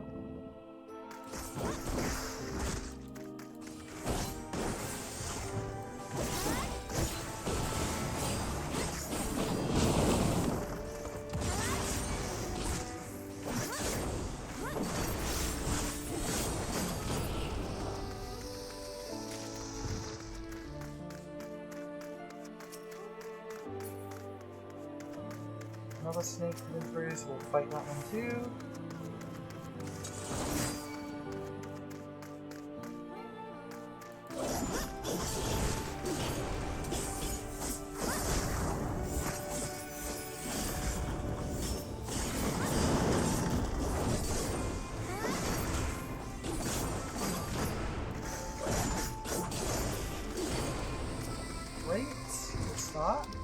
Another strength. We've got like 8 of those.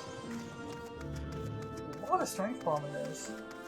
We do have a raising for the next boss set, which is very nice. You, I'll fight you. Go ahead.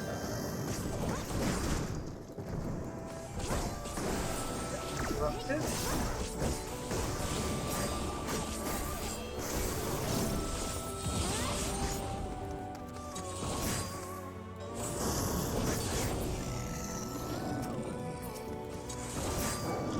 Get over here too.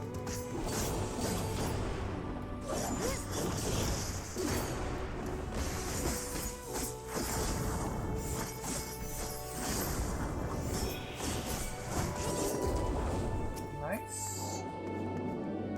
Nothing useful there though, so we're gonna move on.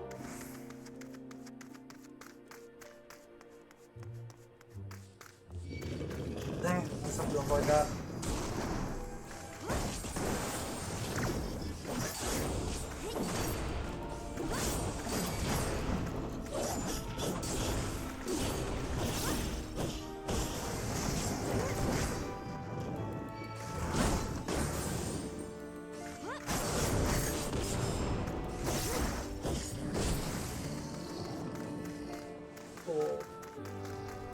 We're going to do another quick search, but if we have to come back, we can. It's fine. I need more pommanders. More pommanders the better. We've got plenty of time for the boss.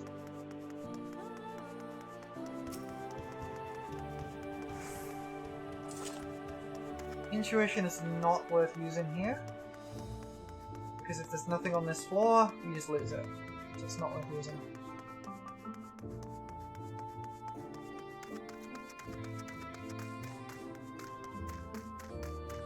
I'm at least getting pretty consistent with this floor set. This floor set I'm getting a lot of practice at.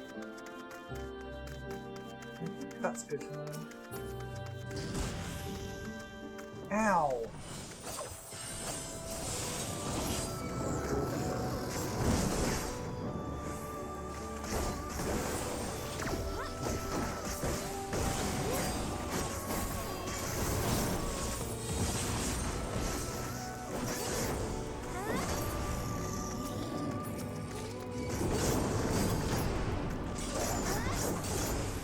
That's not good.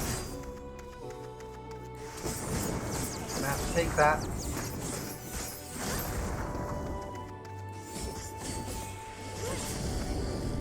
Okay, we're good. End of sight. I think if we get to 11 minutes, then we just start going back. Anything to gain? Yes, there's a goal.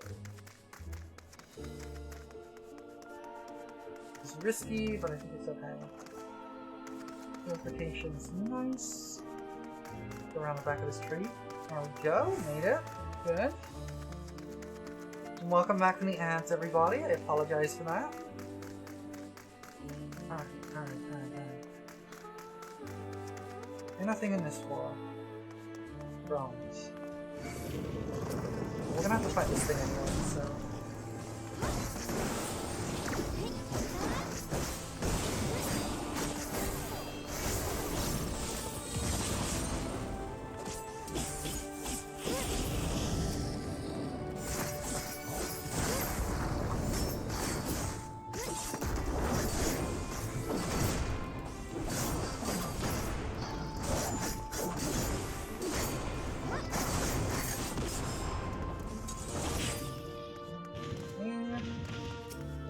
Behind this, grab this chest, excellent. And now we can leave. We have a little under 11 minutes to beat the boss. That should be more than enough. The boss is not particularly difficult.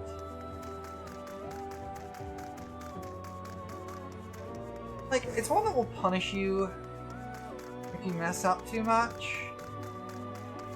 Especially because it tends to like chain damage on you if you do. But especially with tank privilege, it's not too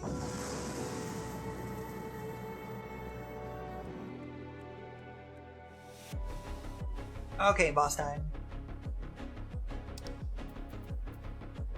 Lock bomb. Haste. steel. Steel. And strength.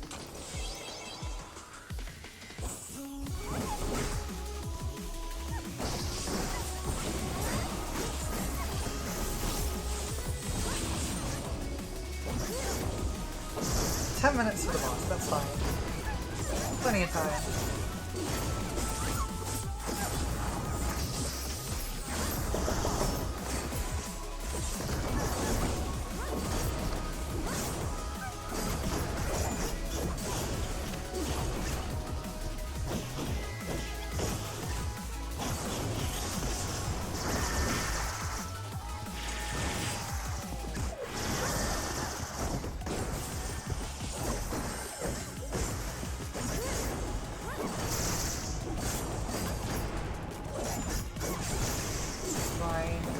Going okay?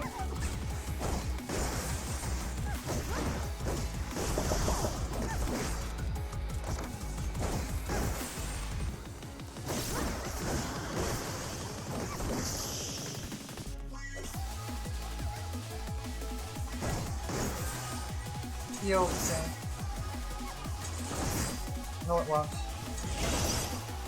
Shoot. I'm gonna get hit yet. That's fine. It's fine. I was in the wrong spot anyway.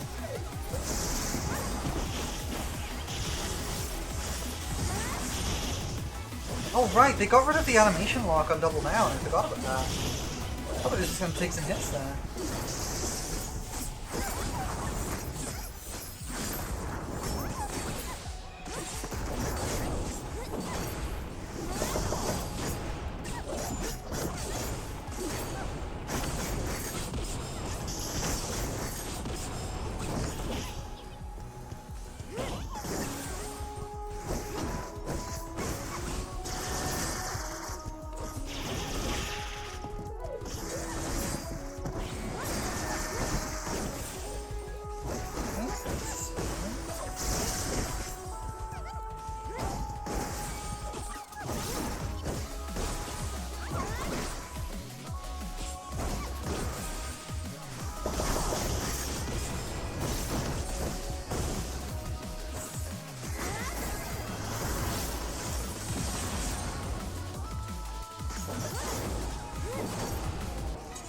Yes, not safe, not safe, not safe, not safe, not safe.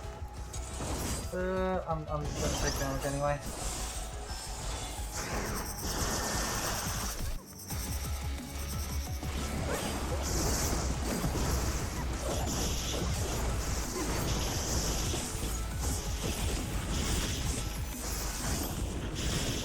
We're fine. Oh, yeah, I'm absolutely fine. Spark Bomb has helped a lot here. I usually try to have one incense available for every boss, because it really does just make a huge difference. Okay! Made it back! Again! Right, I need to check Gunbreaker's potencies and do some maths on this. Work out when to use that. And I'll run you through my process here. Let me do these first. Well, that was great, I guess. Oh, we can also get the Ceremony of Tea. 60 of these now. Heck yeah!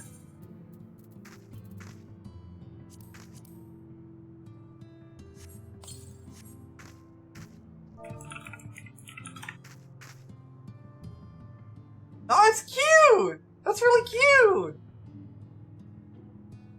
I love that! It's adorable. Alright, we gotta do some numbers. We gotta run some numbers. Okay. So. If I run my regular attack combo, a single target combo, that is 300 plus 380 plus 460. So total, that is 680, 1,140, I think? Yes, 1,140 over 3 DCDs. If I instead use Demon Slice, that is 300 over 3 DCDs. No, hang on, it's 100 160, so 260, 360. Okay. So 360 over 3 DCDs, which I think means that is a gain on 4. No, that's a gain on 3. Okay, gain on 3 for the regular AoE combo. Because if it's only doing 300-ish damage per enemy, well, then I need to do 3 times that to make up what I'd normally get from a regular combo like this. The more complicated one is when I should use Fated Circle. Oops, that's my inventory plate. So what does Fated Circle do? Fated Circle is an attack potency of 300.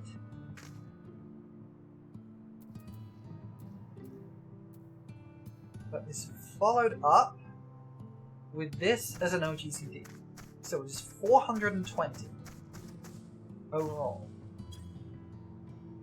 But, alternatively, I can do Gnashing Fang. So 420 there. And that's already more than that. So the Gnashing Fang combo... Gnashing Fang grants Ready to Rip.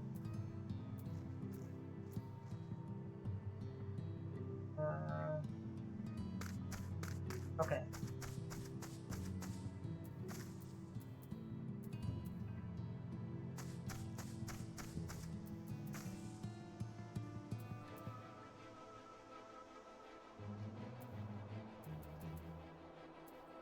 Hold on, I'm gonna have to write some stuff down to work this out.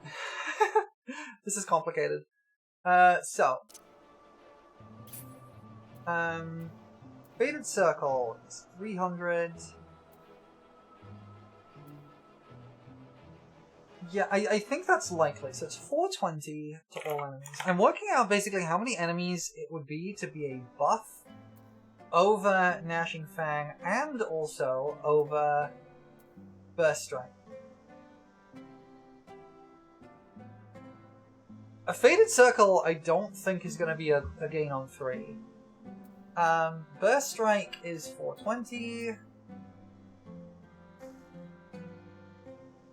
Hypervelocity is that, so that's 600.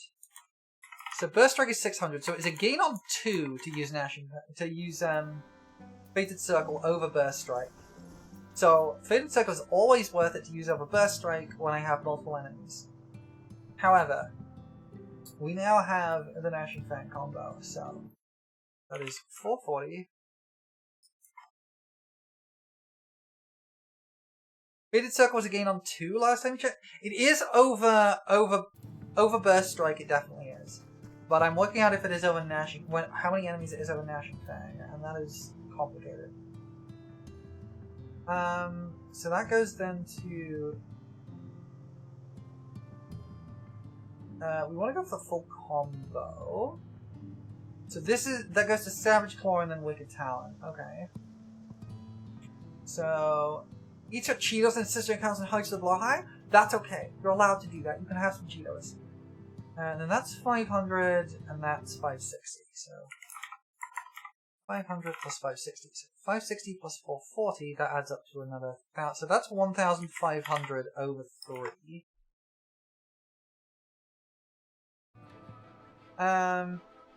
That is true. That is true. I will work this out in a second. You've been asleep all day? No worries. That's okay. You're allowed to sleep. I hope you got some good rest. Plus 260, plus 300. So that becomes 780. So overall, that is a total over 3 GCDs of 2,280. Now, let's instead try dividing that by 3. I'm gonna have to get a calculator because I suck at dividing by 3. So 2280 divided by 3 is 760. Which would actually mean it is a gain on 2. That's fascinating.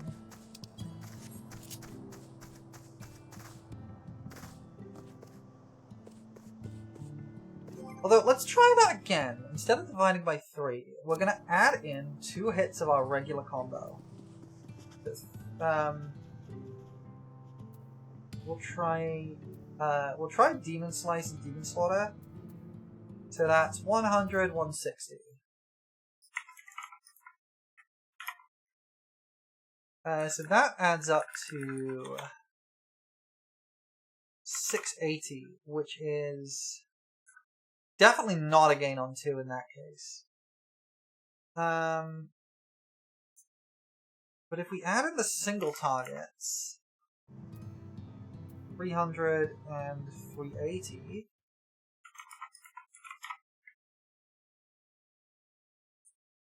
so that's then adding in 680. So that then adds up to 1,100. Which, if we double up just the...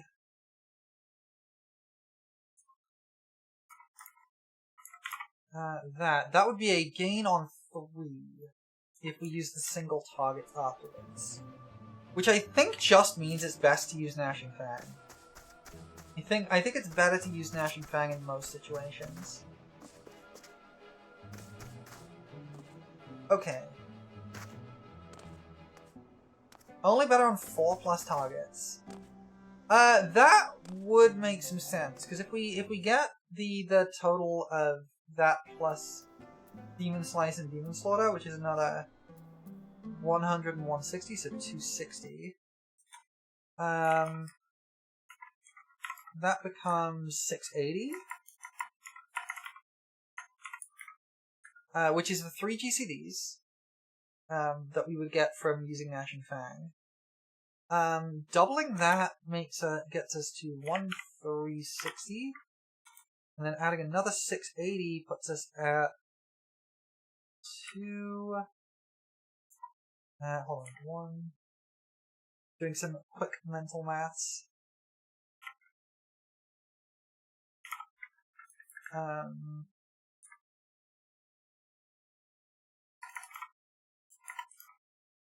No, it would, hang on, no, that's 3.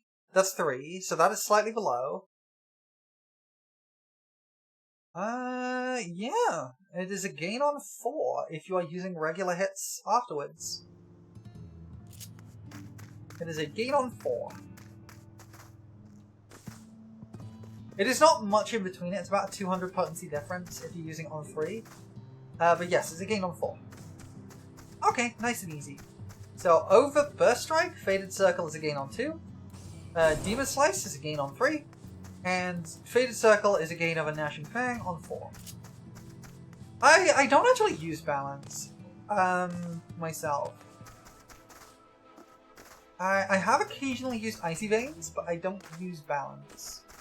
There was some stuff that came out about the Balance ownership a while ago that maybe turned me off it. And to be perfectly honest, I liked building my own rotations. It gives me a nice idea of like how the classes are constructed. And considering I have done Savage, like current Savage and Purple Past with my own rotation on Bard, I think honestly, I'm okay with that. I've never Orange Passed on oh no, I have Orange Passed on current Savage. I Orange Passed on P10S before. I have Orange Passed on current Savage, so yeah, okay. Yeah, I'm pretty happy with my own rotations. They're definitely not the same as Icy or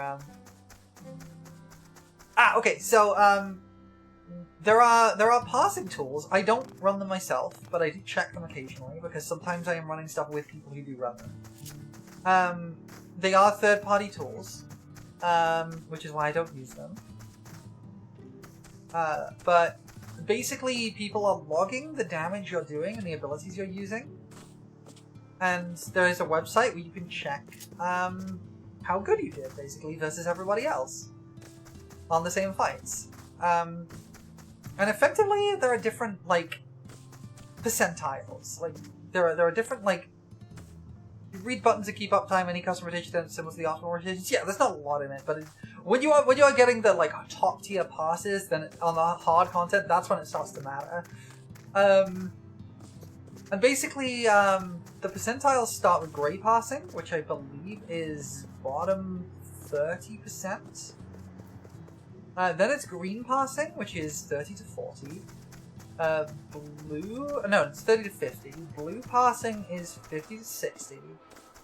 Purple passing is it's 50 to 65. Purple passing is 65 to 75, and then orange passing is like 85 to 99, and gold passing is 100. If you are literally the best, then you get a gold pass. I've passed 83 to the 83rd percentile on Pandemonium 10 Savage as Bard, using my own rotation, which I am pretty happy with. Drop all attacks in buff windows, then 1, 2, 3 for 10 minutes.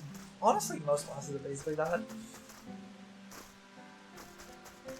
Definitely not using axe. Nope, couldn't be me. Couldn't be me. Alright, it's time. We've run the numbers.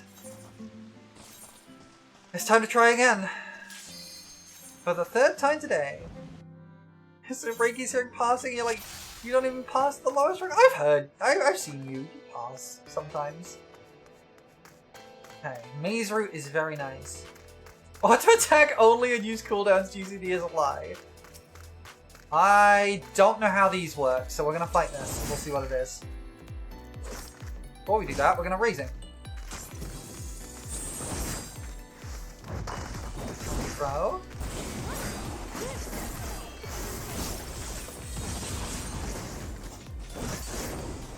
Minus cost bars. These seem like they might be good kill targets.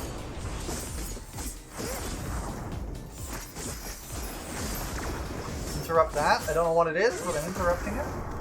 It sounded like it was a buff. Thank you for the reminder. I have used it. There is definitely a chameleon here, but we're gonna kill this Cliffwall because these are good kill targets.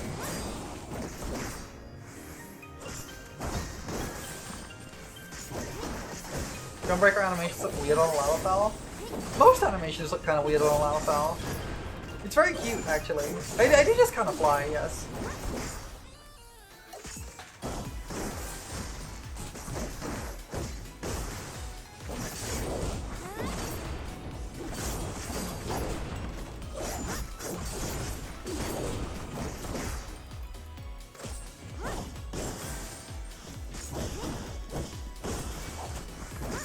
I will be very surprised if there's not a chameleon in this room. Oh, great. We can use a bot bomb here. Everything has to accommodate for the height difference. I love it. There's actually one cutscene in the Machinist quests. I don't know if they fixed it, but there's a cutscene in the Machinist quests that if you are a Lalafell, you can't see the scene because the camera angle positions right in front of a block of steel. And so it just fills the camera. I'm gonna fight this. I hate it, but I'm gonna fight it. These things are so scary.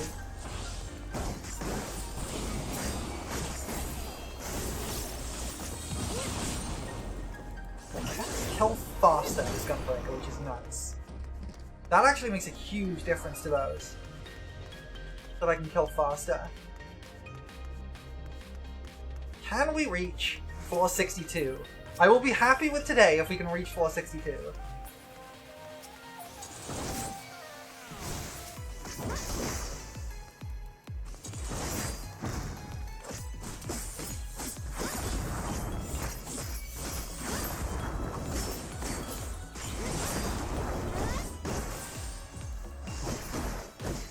Okay, these are a lot easier with Gunbreaker actually, just because I can kill them more quickly. Thunder Steel is nice. Whip Mole, get over here. You're a kill target.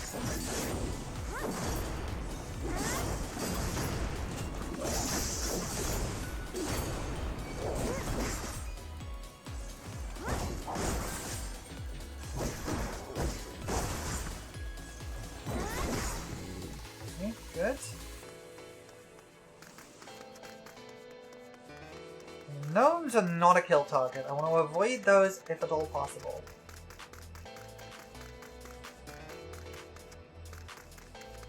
So we're gonna just go around. There's probably a chameleon in this room, judging from this fact there's only one enemy, but it looks like we avoided it. There's almost definitely a chameleon in this room. Yep, there it is. Pull it.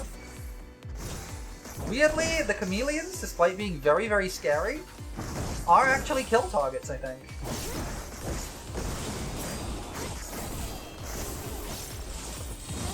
Become an assassin? Kinda. That's great. If I can get the chest in this room, I'm happy. I'm gonna try. If I have to fight the gnome, I have to fight the gnome, but I'm gonna try and avoid it. Alteration, that's fine. We're gonna move on.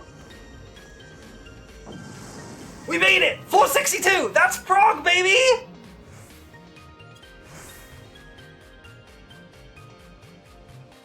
Magic rotation lets you mostly ignore the close AoEs. That's a good point, actually.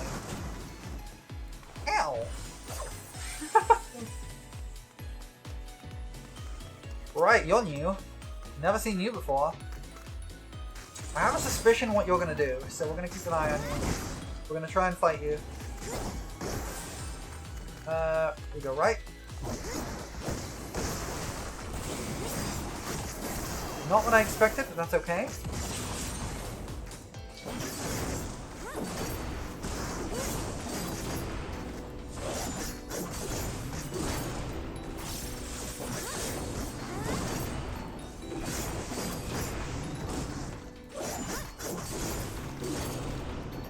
Alright, I don't know how the Talos are gonna work, so we're gonna give those a go.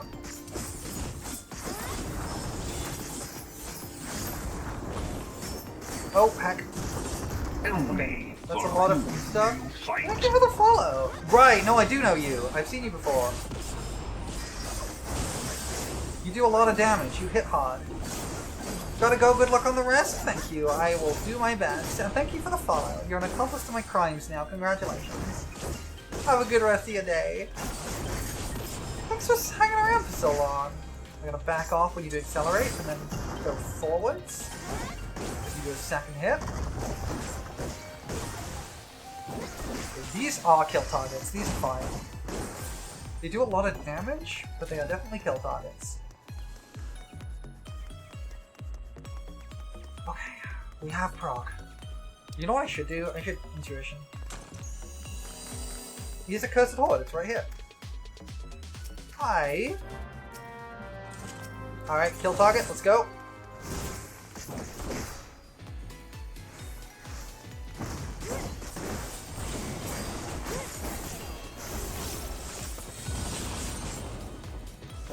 Don't like that Talos walking up on me here.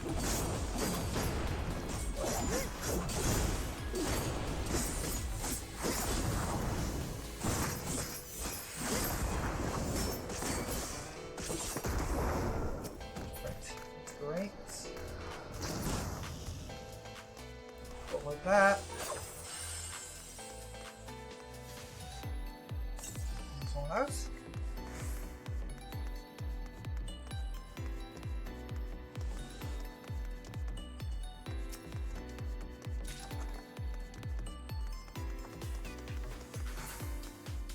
Okay.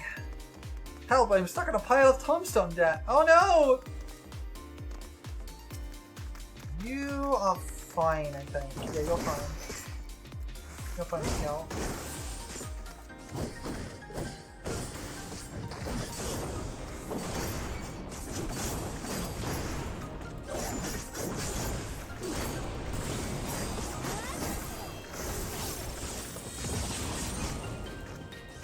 Need several thousand more, so many tombstones? I'm so sorry.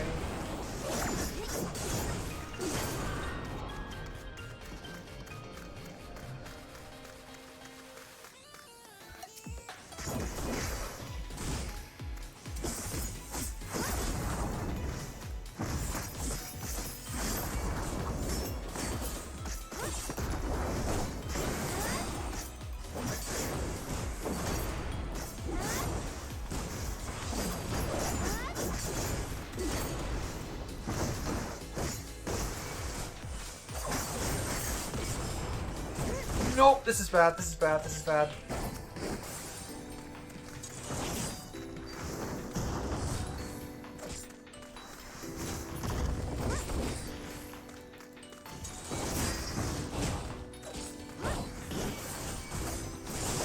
Oh, this is very bad. This is very bad.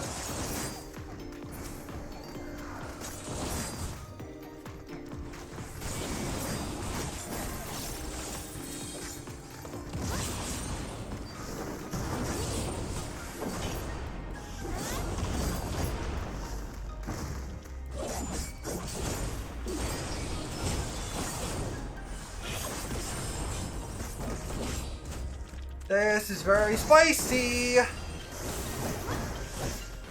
think this is time to use this.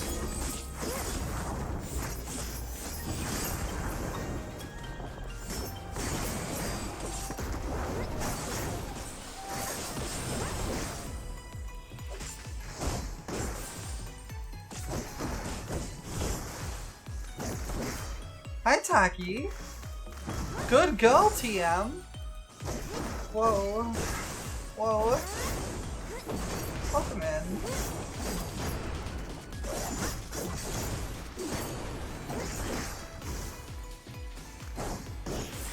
That was spicy, but we got it. Okay. We made it. I want this. Seafood.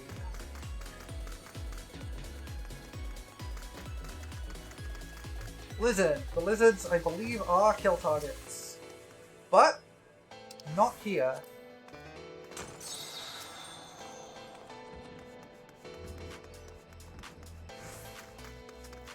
Because we don't need to kill that right now.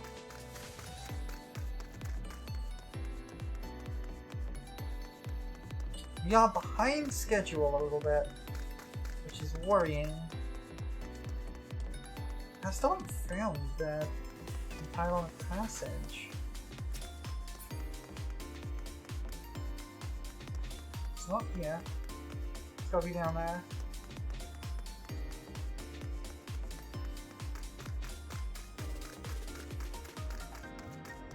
Hopefully we'll have a quick floor or two, and that will help.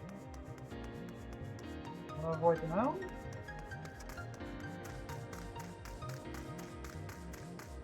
An unlucky floor.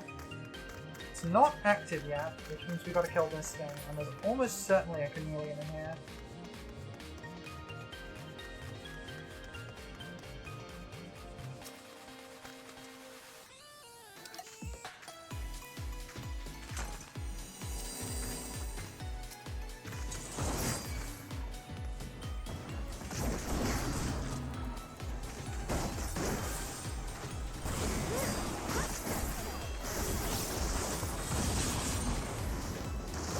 Right, so it is left, right. Okay, cool. It's one then the other. Starboard larboard, basically.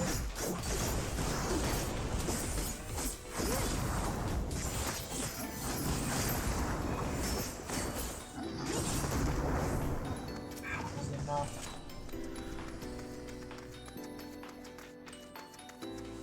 Chameleon? Wow, there's no chameleon here. That's annoying. I guess we'll gotta fight this gnome because we're behind schedule. I was hoping to avoid having to fight these, but I think we have to.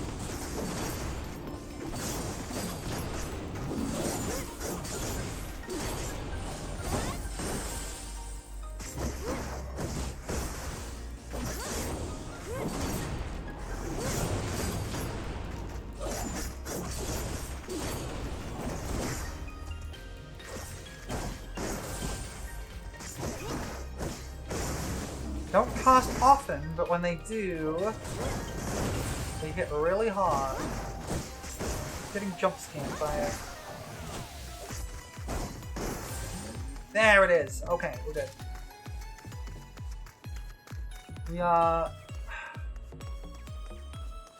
We're quite a lot behind schedule, actually. That's not good. We have 60 minutes, we're almost a quarter of our way through our time, and we're only 2 floors in. It's still prog. It's still prog. We've got to have some quick floors. strength is nice. Damage dealt decreased is unfortunate. Oh, that's unfortunate.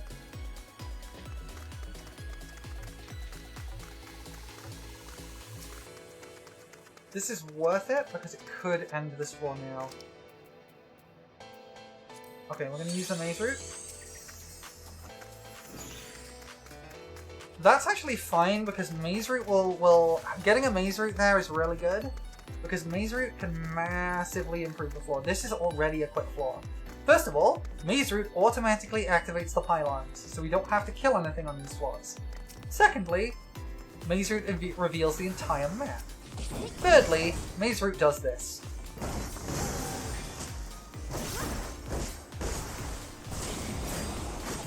Which basically completely pacifies every enemy on the floor that I choose to fight.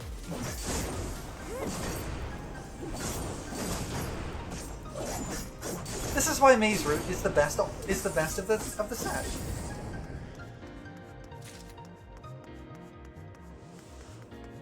Maze route mimics a leaf heads? Yep. It means every enemy is a leaf head. Any enemy I encounter becomes a leaf man. Right. We've got a little extra time because of the maze route, so I'm gonna go and grab this this chest over here. I'm not too worried about the gnomes because they will get transformed if we end up fighting them, so I'm not too worried about them. But I do want this cloth now. Another mimic? Are you kidding me?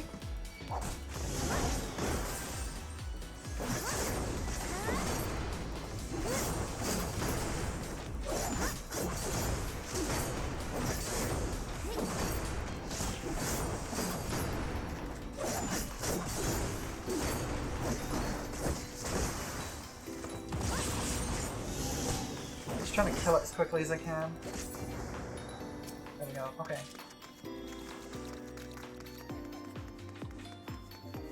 Definitely no mimics inside mimics. God, could you imagine killing a mimic, it dropping a chest, and then it spawning another mimic? Oh, that's unfortunate positioning. No, can you just turn around real quick? Could you just turn around real quick? Thank you.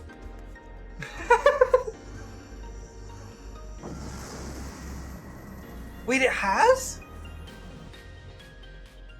I didn't know that was possible.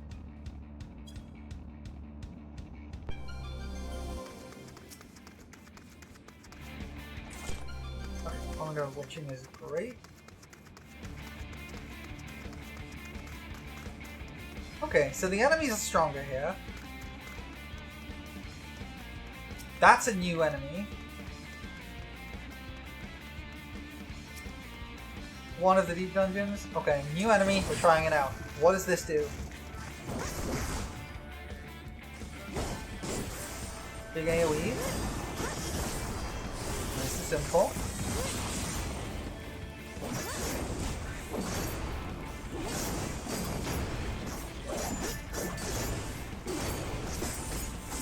Just big AoE? Do I not need to worry about you? As long as I avoid the big AoE, it looks like these are fine. No, rock slide. Okay, I'm getting away. Okay, big line. That's what I was expecting. Big line. Okay. That's what I have to worry about with you. That's also a new enemy, so we're gonna give this a go. What do you do?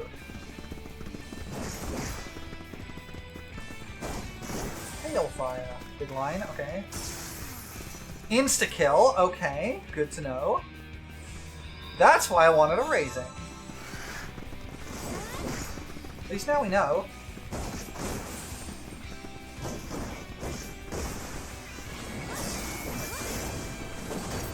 Owies indeed, yeah.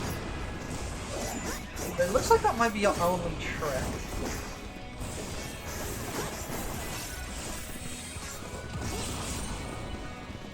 And it's not super wide, so as long as I can avoid it, I'm good.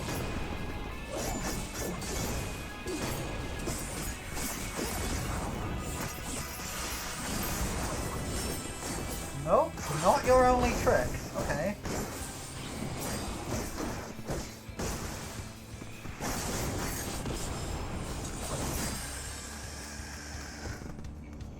Those are definitely not kill targets. These are though, but only one at a time.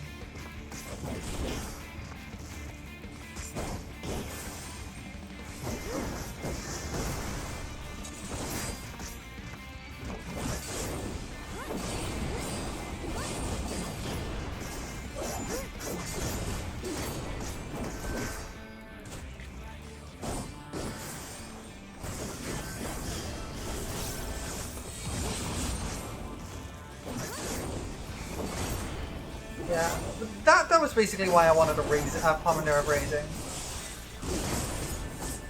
So that something like that wouldn't just end the run and I have to start over. I'm learning a lot on this attempt. I don't know if we're going to get a chance to finish this particular floor set.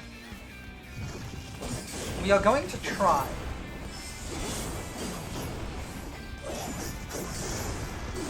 We're going to try nonetheless. But we may not be able to finish it, we'll see.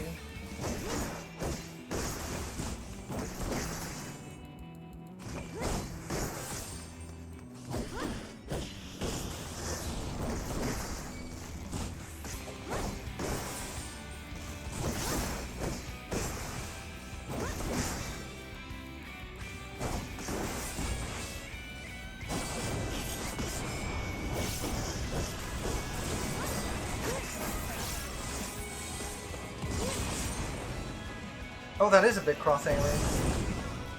Oh no! No, I got clipped! Ah!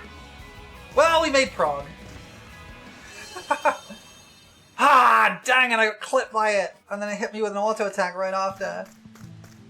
Ah, that's annoying.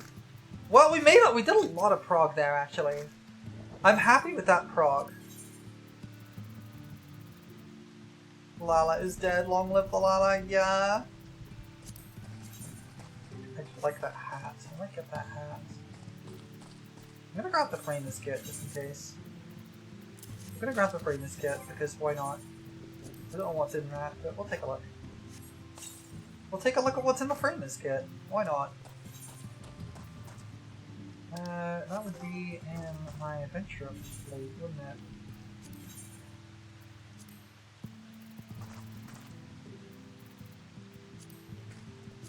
I see. I like thinking this blessing there.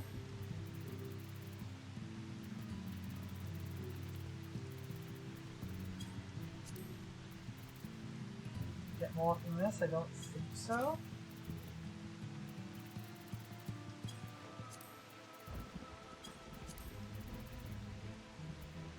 Oh, here we go. Oh, well. That doesn't work.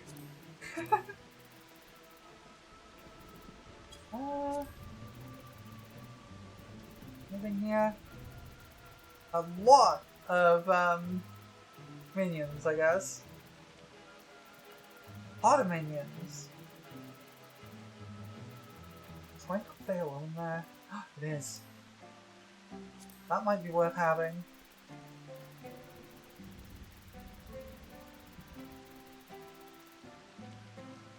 Yeah, I think that's how I'll wind up fail there. As for the portrait, what does this look like? Yeah, it's nice, but it doesn't suit the thing there. New accents? Let's find out. Pilgrim's flowers. Oh, that is nice. We're gonna stick with what we've already got though. Yeah, let's go with that. Alright. I think what I'm gonna say is I am very tired. I was very sleepy starting today and have gone through that floor set 4 times today? 3 times? 3 times. I guess we got some prog. We made it to floor 64. That's my record. I think Gunbreaker might be the way to go. Because it does do more damage, and it means I can I can burn down the chameleons more easily. The downside to Gunbreaker is that it doesn't have a quick panic, oh crap, I need a heal, right? Which Warrior does. What I should have done is Superbole. Go in as Culinarian? Yes, Culinarian strats. I still love that this game used to have Gatherer strats for some of the primals. Because they had a rock throw stun and you could stun lock the Ifrit. I love that that was a thing. Alright everybody. I think swap back to Bard. Just go to check for a little bit.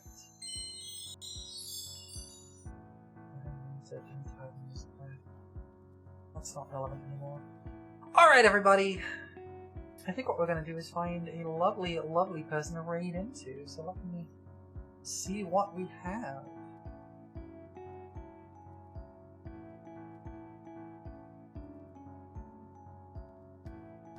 Oh, there's a few wonderful people I could raid into right now. Oh, there's so many lovely people online.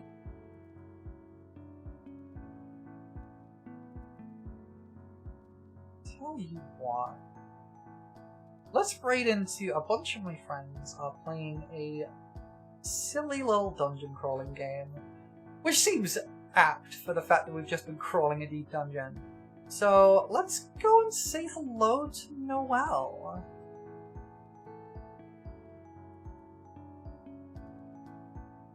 Let's go say hello to Noelle. She's playing Barony with a few lovely, lovely friends. Let's have a little raid message.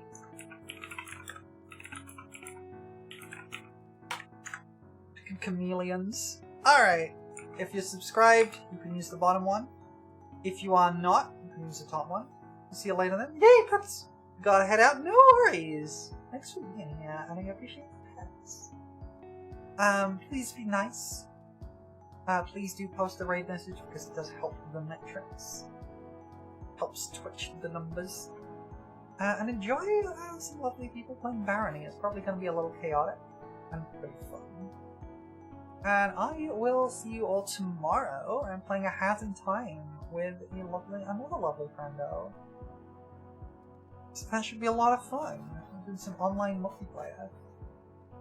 Should be very silly times. But I'm gonna go get myself some food, and I will see you all some other time. Tomorrow, hopefully. See you then, everybody. Goodbye.